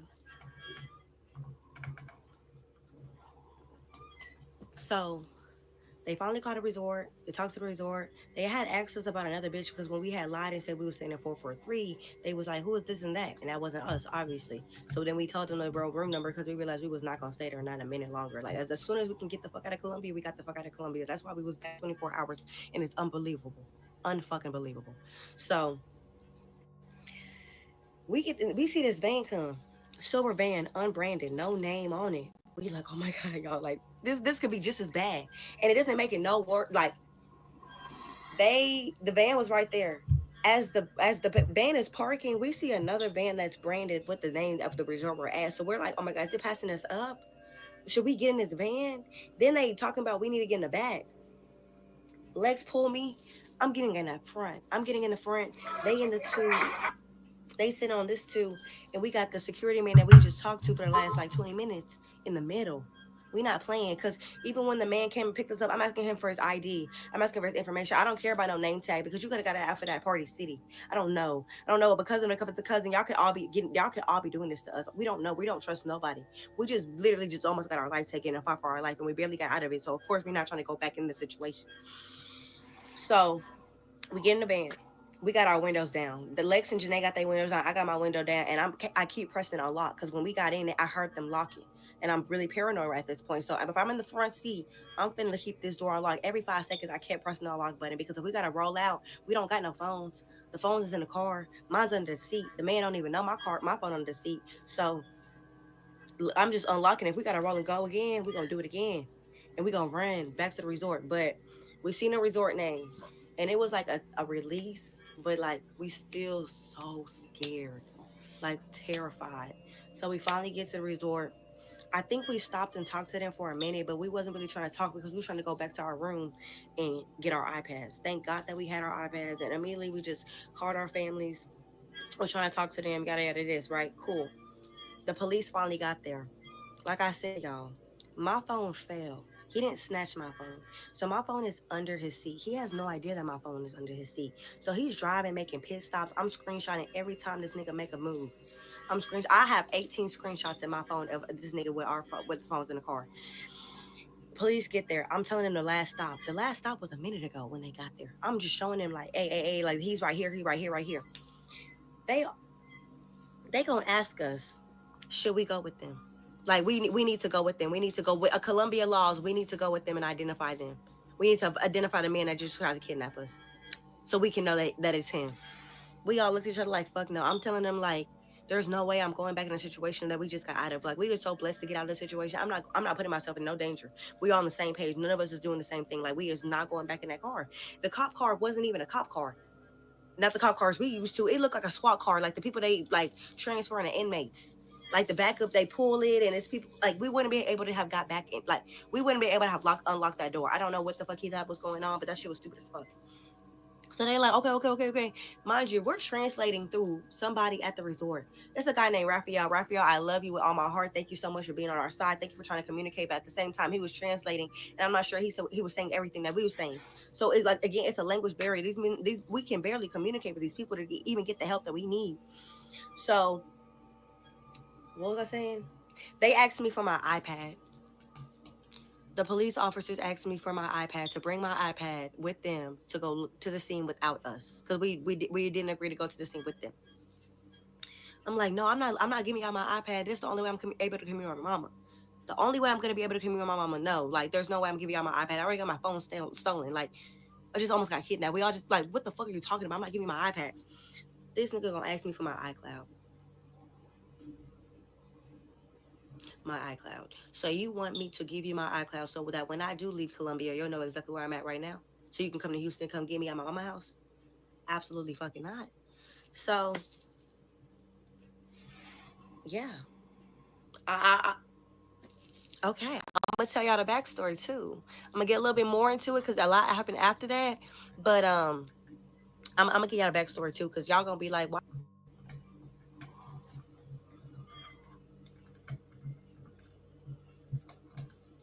Okay. So all that happened, and like I said, my phone is under the seat, so I'm keep tracking this man. Right. The police said they're gonna go to the scene and we told them to call the resort because we couldn't get WhatsApp. We on iPads, and for some reason none of us could download WhatsApp, none of us could update WhatsApp, so we wasn't gonna be able to be in contact with them. So how about y'all contact the resort and the resort call us from the room because we about to go in our room. We don't even want to be outside. I know there's security at the front and it's really hard to get in here, but like I said, because of a cousin, I don't know who's on this. I don't really believe y'all on my side, so we gonna be the smartest that we can be. So the resort came to our door, which I don't know why they came to our door because we just almost got kidnapped. So obviously we don't want you at our door. We would have came back down, no problem. But they came to our door. They on FaceTime. We telling him the description of the car. Like I said, Janae had poured the interior. Lex had said on her side, she was sitting on the right side in the back seat, that it was kind of scratched up in the tent. We telling him that. I'm also telling him that my phone is under the seat. My phone is in there. These things gonna tell us they don't have probable cause and it's not part of the law. It's prohibited for them to open the door without permission. Now I know I'm from the US and I know we a little corrupt, but baby, that sounds like some bullshit to me, bitch. My phone is down there. My phone is literally, we put the satellite on. I'm telling y'all the street. I'm telling y'all exactly where this nigga at.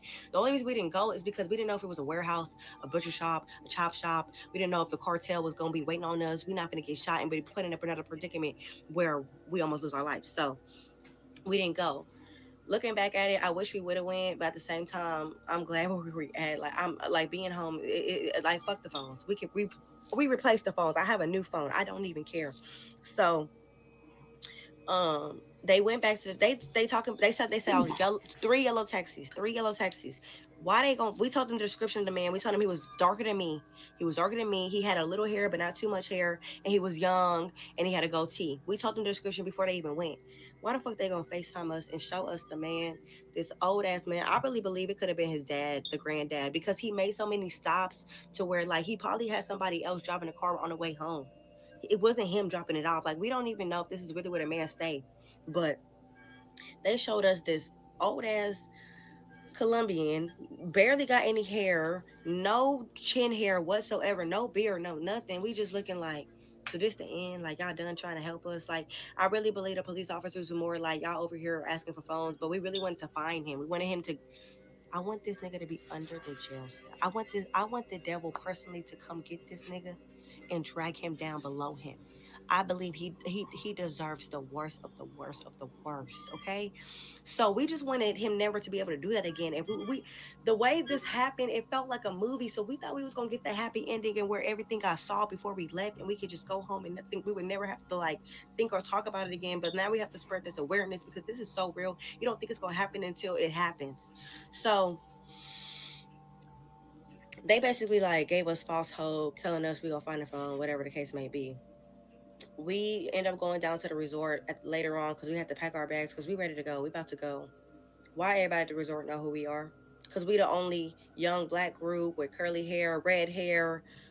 We almost got kidnapped, and the whole resort knows about it. We trying to talk to the people about getting a refund because what the fuck, we're not staying here no more. We're about to leave. Like the car is coming to get us. We ordered a car through a private company. Our travel agent did it for us. So we real paranoid, y'all. Like we not playing no games no more. While we get to the airport, our phones are 4 miles away. This nigga is back at the same location that he picked us up when we went to Casablanca.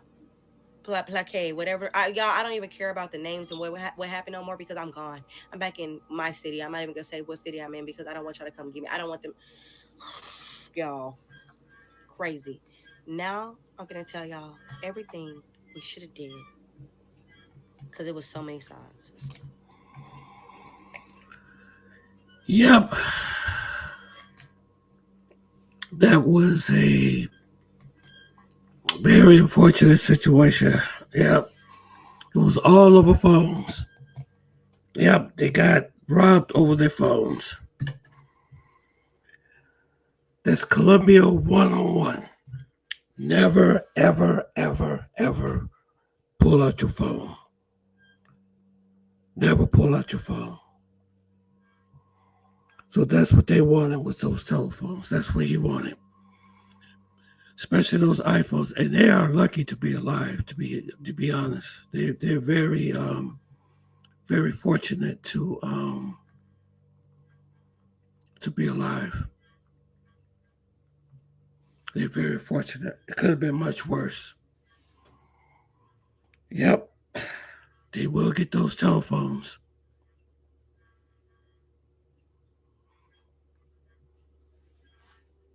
They will get those telephones. Especially iPhones. That taxi driver said, here it is, it's 3 phones. Those 3 phones will probably pay for his salary for the next 3 months. I never get taxis. I never get those yellow taxis. Never. I used to when I was in Barranquilla, but I would not recommend those taxis. But I would not recommend having your phone out. I would not recommend having your phone out, having a $1,200 phone walking around in Colombia. That situation could have turned out to be very bad. You know, what if he had a knife? What if he had a gun, you know? That would have been a very unfortunate situation over their phones.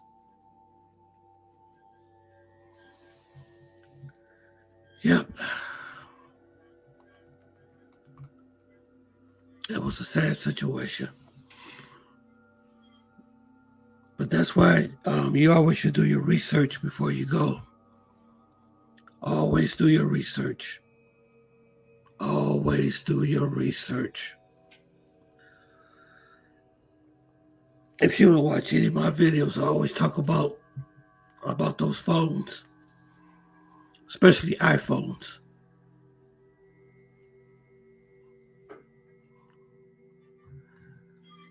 Yep. So you just have to be aware of your surroundings, guys. You just have to be aware of your surroundings. That's very, very important. Yes, sir.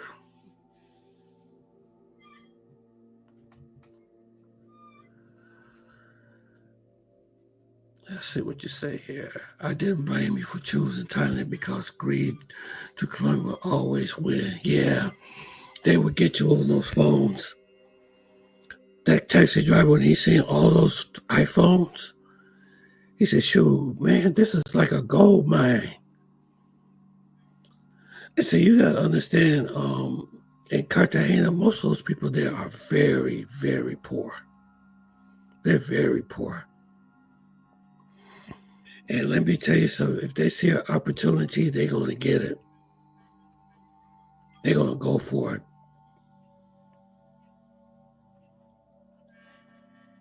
Some of those people, I was listening to this Colombian that lives there. His name is the Colombian guy. I listened to his video about this. He said some of those people don't even know when their next meal is coming. That's how poor they are. And believe me, they have nothing to lose. Nothing to lose. And if they see an opportunity, they're going to get it. They're going to capitalize on that opportunity.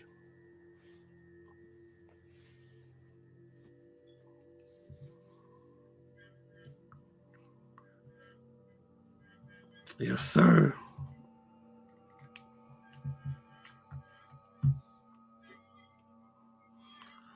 Well, it's good to see everybody again. Good to see everybody come on the live tonight. I hope you guys enjoyed it. Just make sure you guys hit that like button, please. Not just Cartagena, but in every city. If they are educated or have a good paying job, then they get desperate.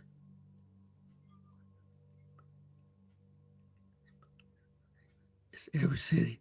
If they are not educated, yeah. You got people, like I said, when you live in an environment when people don't know when their next meal and they see opportunity, they're going to go for it. Not to mention the Colombian medical scams, the scams selling fake liquor that kill people, razor race. What? Wait a minute, I didn't hear nothing about that. Colombian medical scams? Selling fake liquor that kill people? Eric, I never heard nothing about that.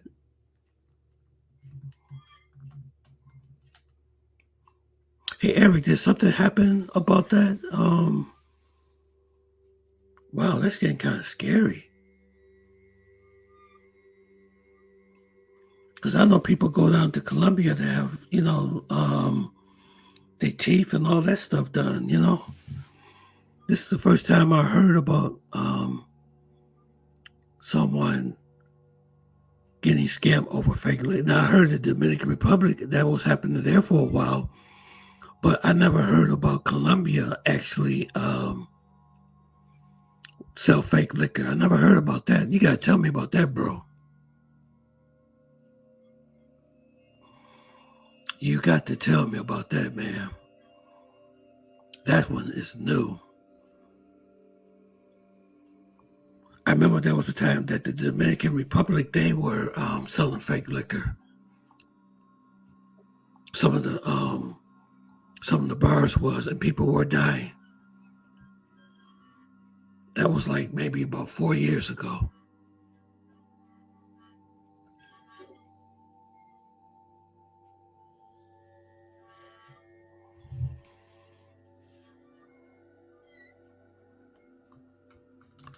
Yeah, I want you to tell me about that medical scam, Eric.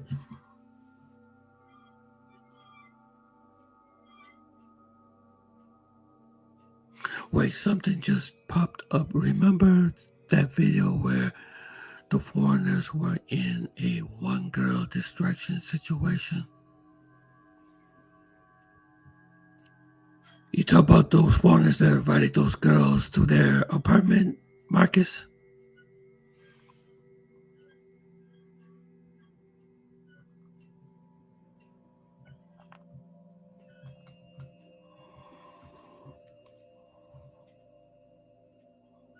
Okay.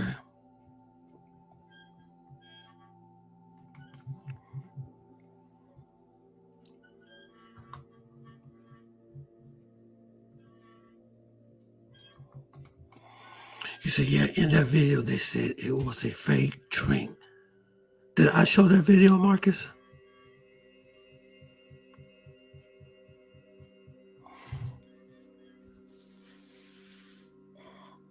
Did I show that video about that?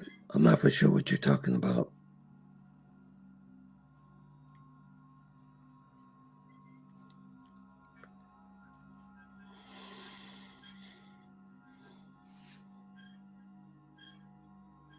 Okay, I'm gonna have to look that up. I can't remember. I did so many live streams. Yeah, it was a live stream. Okay. Okay.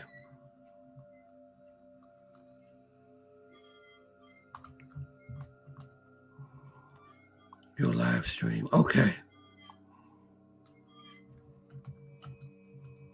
Yeah, you gotta take a taxi, only ride with old man. Well, the only taxi, Big Marcus, that I usually take is it's the hotel taxi, because I always stay in the hotel. I don't stay in Airbnbs. It all depends on how long you're going to be in Colombia, but because I'm usually there for about 2 weeks. But I always get Uber or I don't trust those. I just heard so many bad things about those taxis. Matter of fact, I think it was a couple of years ago. It was a guy that was robbed for his phone from a taxi. Sure was. He said that he pulled out his iPhone. I never will forget this video. And he pulled out his iPhone. And he said that taxi driver pulled out a huge knife and put it right to his neck and said, "Give me the phone." He said it was a big knife. He gave him the phone and kicked and left him. He was stranded. Left him stranded. He was in the mountains, stranded in Medellin. But the people, he told the people, then I guess it was like the locals, whatever, and said that that he was robbed, and oh man, that was messed up. That was really messed up. Yep. Those iPhones, man, they will rob you for those. Those things, yes, they will. They will get you for those phones. That's why I always use, when I pull the phone out, I pull out this one. This is a old Samsung phone. You can still use Google Map. You can still make phone calls. You can still use WhatsApp. I use this phone right here. This is an old phone. Matter of fact, my phone look older than the ones they be using, the taxis be using. But I would never pull out no $1,200 phone.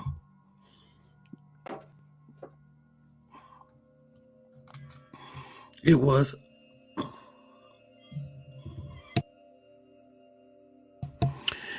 was two Caucasian guys that seemed a little fruity, but had 2 or 3 working girls live streaming. Okay.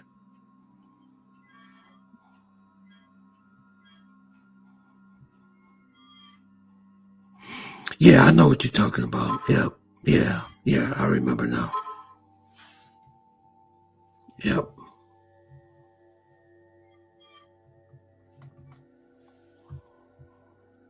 Yeah, Chris, that video. Yeah. Yep.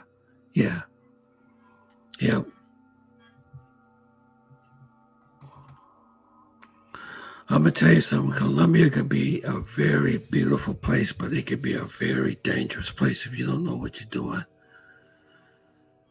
That's why, as a retiree, that's why I couldn't live there. Because you constantly you're looking over your back all the time. Yep.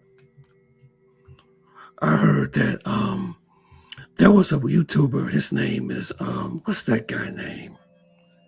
He used to do very good YouTube videos about Medellin. What was that guy? He the one covered the one about the Asian guy getting kidnapped. Do y'all know what I'm talking about?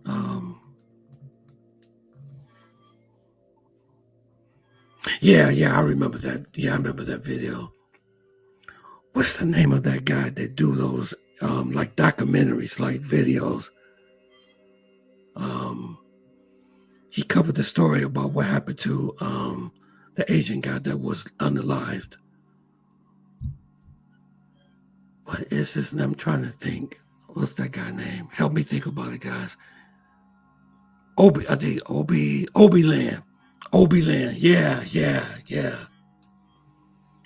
Yeah, Obiland. Yep. Man, he used to do some really good videos. Yep.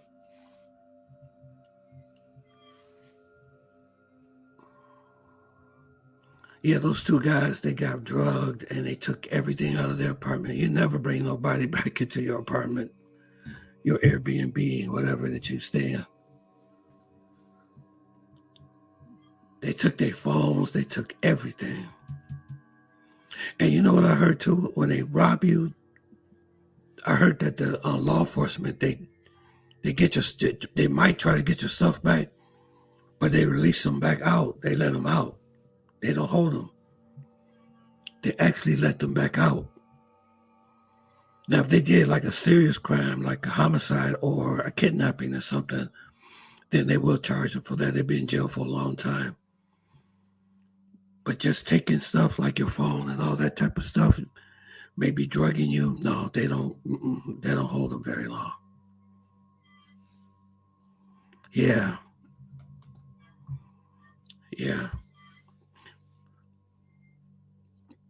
What I'm going to do is on my next live, I'm going to share you guys the information I got about Thailand, about applying for a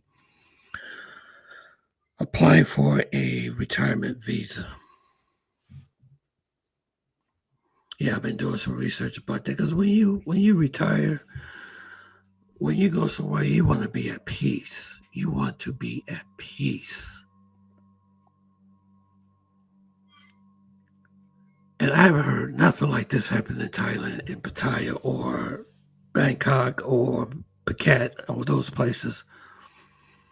I heard of people getting scammed. You know, those bar girls will scam you, but you don't hear the treachery on this level like this.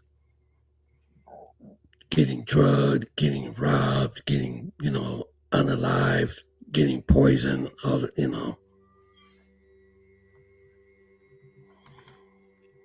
Yeah, there's no place for peace, but you can have a sort of a better quality. You can have a better quality. Yeah, there's problems everywhere, but not problems like that. I mean, I guarantee you, I could walk around in Bangkok with a phone in my hand if nobody's going to ride up and try to unalive me for it. That's what I'm saying.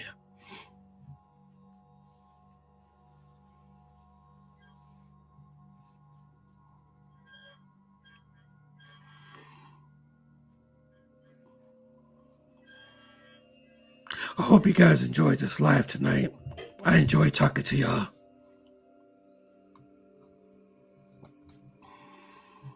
If I end up going to living in Thailand, I think my Colombian days will be over.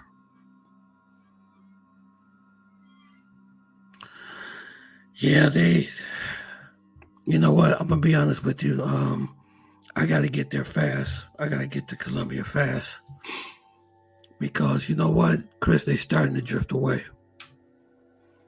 Because under normal circumstances, I would have been there maybe two or three times. This is the first time I haven't been there like in 2 years.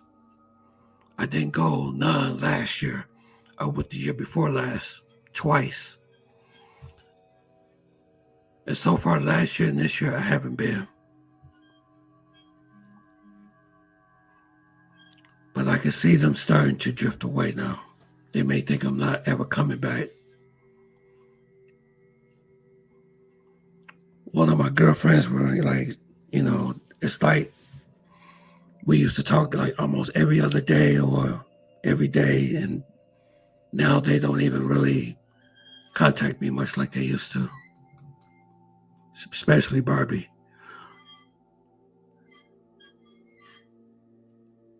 Say, did you know that the AFA, a foreign affair, is in Thailand too? No, I never heard of that before, brother. Yeah, I didn't go this year, and I didn't go last year, but I went the year before last. I went in 2000, this is 25, I was in 2023. I was there, I went twice. I went in June, and I went in October, because I wanted to be there for Halloween. And believe me, they really miss me, man. And Barbie, I don't hear from her. It's like she's drifting away. So in her mind, she may be thinking that I'm not coming back, but I'm coming back. I'm trying to get there. But that's what I'm saying. I just never seen inflation this bad before. I've never seen inflation this is what's hurting me. I feel like a rocket ship. I got everything ready to go. I got my rocket ship ready to go, but I just don't have enough fuel. I'm gonna tell y'all this, and then I'm gonna shut this live down. Like, for example, I was driving my car the other day, right? And when I was driving it, when I stopped, I heard like a rubbing noise on the front wheels of my car. I was like, oh man. So I took it to my mechanic, and he said, your brake pads is gone. And also, we're going to have to replace the rotors. Okay. So I had to spend money getting the brake pad. I mean, my car, it's a good car. You know, those are just maintenance things that have to be done to a car. But I had to come out of my pocket with hundreds of dollars to get new rollers and new brake pads put on the car, right? So, weeks later, I'm going to my dentist appointment. All of a sudden, I'm driving, and all of a sudden, all these lights come on the dashboard. You know, engine light, everything. I was like, oh my God. But the car was still on. I was still able to drive it and everything on my way to my dentist appointment, right? I get to my dentist appointment, I turn the car off, go get my teeth cleaned, I went to my dentist appointment, did what I was supposed to do, got back into the car. I turned the car on, and it barely turned on, but it did turn over. And I still see all these lights on, the airbag light and all this stuff was on the dashboard, right? Took it back to my mechanic. I said, something is wrong with my car. I lost power steering. I'm seeing all these lights on the dashboard. Ran a diagnostic on the car. He comes back out. He said, okay, we know what's wrong with your car. You need a new alternator. So I had to pay money to get alternator. So I paid almost $800 just to get my car fixed. So that $800 is subtracted from the money that I was using to get my plane ticket or my hotel fees to travel. This is what keeps happening. You know what I'm saying?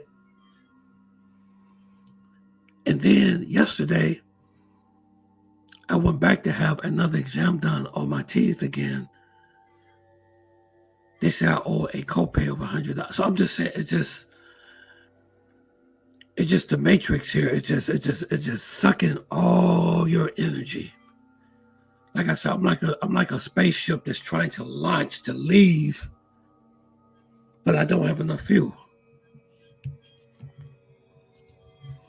And in normal circumstances, my Toyota it's a 2011, but it's a good car. It's a good car.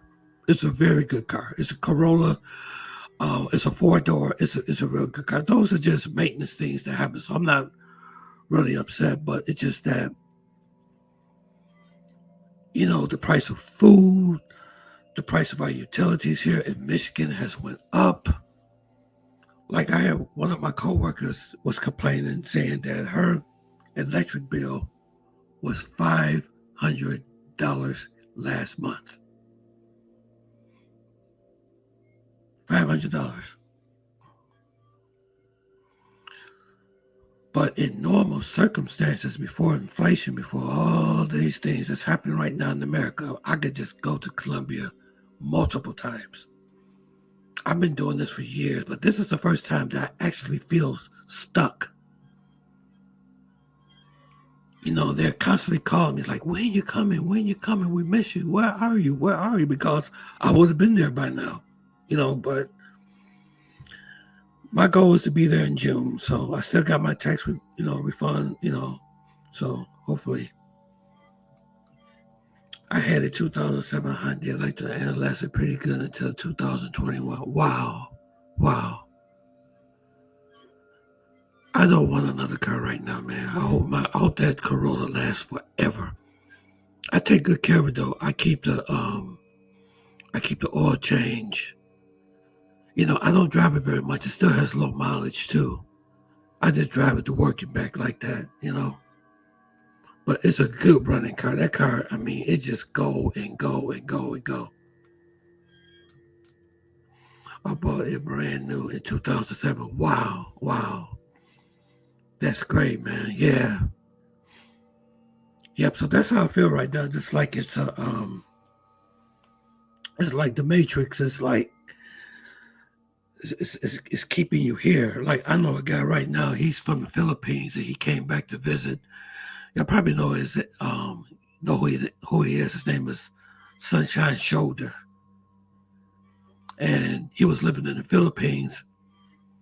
And he came back to take care of some family business. He said he can feel the matrix just pulling him in here. It's like that's a gravitational force that's trying to hold him, but he wants to get back to the Philippines. You all probably know what I'm talking about. It's an older guy. He has a channel I think it's called Sunshine Shoulder. And he came back to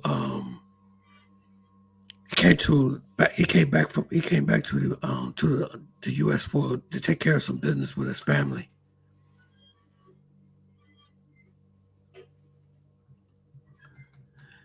Sunshine nieces have their hand. Yeah. They trying to hold him there. He's like, you could when you watch his video. You know what's so crazy? When you watch his videos in the Philippines, you could tell how happy he is, how much he's smiling. You know how happy he is with his girl. As soon as he came back here, he looks terrible.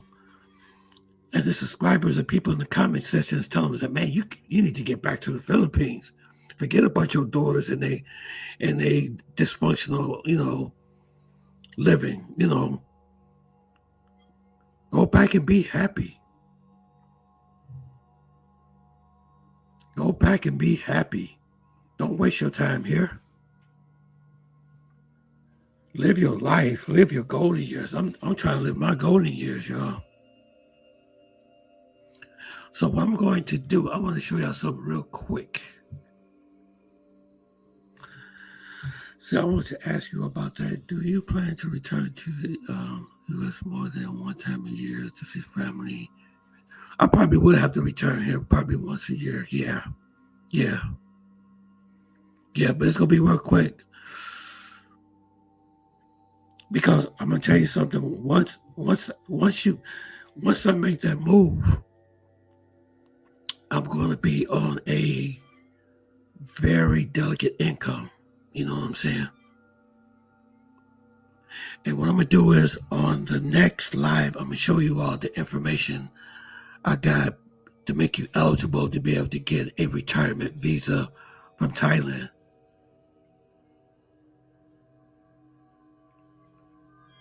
Let me see here. I'm gonna show y'all briefly what I'm talking about. Let me show y'all. Wait a minute, hold on 1 second. Let me show you this, Chris.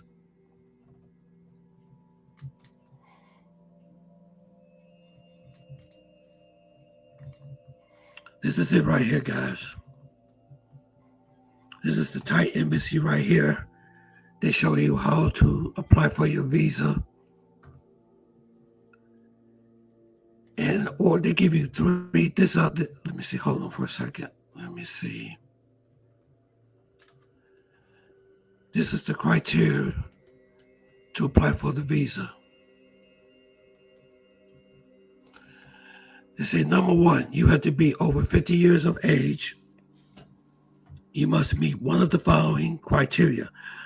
A deposit of 800,000 baht in the Thai bank account held for at least 2 months before applying for the visa. A month's income at least 65,000 baht. That's equivalent to almost $2,000 a month that they want you to have. Or a combined security deposit and annual income totaling 800,000 baht. That's equivalent to almost like $20,000. And they want you to have health insurance, proof of health insurance for applicants for non-immigrants. Health insurance meets the Thai government criteria is required. This include, yep. So you have to have criteria to be able to, to get a retirement visa. Let's see. The reason I asked this reason, many retirees choose like went to Ecuador or somewhere in Mexico or Panama or Colombia to live due to logistic reasons to still spend time with adult kids and grandkids. I don't know. It just seemed like to me Mexico is dangerous, Panama is dangerous, Colombia is dangerous. See, I haven't heard too much stuff going on in Panama, but it seems like to me it's a financial thing because your money goes so far in Thailand. I was looking at Zek and Effects videos. He was able to eat all day for under $8.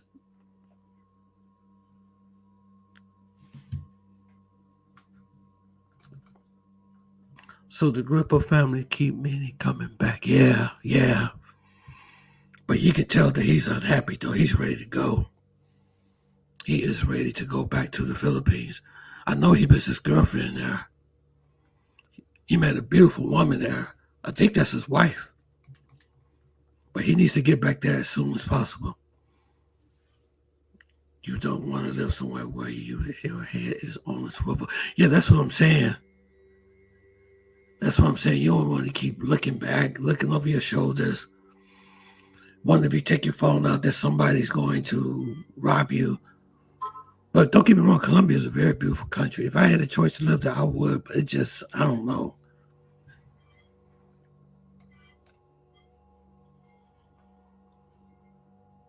Yeah, it's about the same. Yeah. Ecuador, Thailand, Brazil. Yep. I'm hearing about a lot of robberies in Brazil too, so you gotta be careful there too.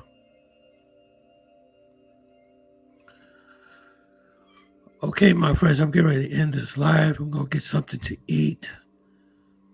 I hope you guys enjoyed it today. But the flight to get to Brazil is very long. Yeah, it's very long. So long you can fly to the other side of the world for most from the USA. Yeah.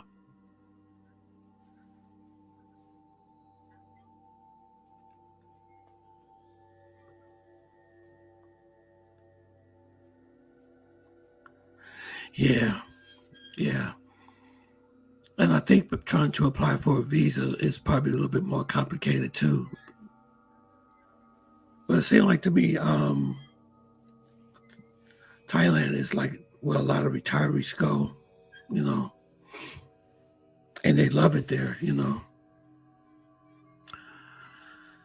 But Chris, man, thank you very much, sir, for your wisdom. Thank you very much, everybody. Marcus, it's always good to see you again.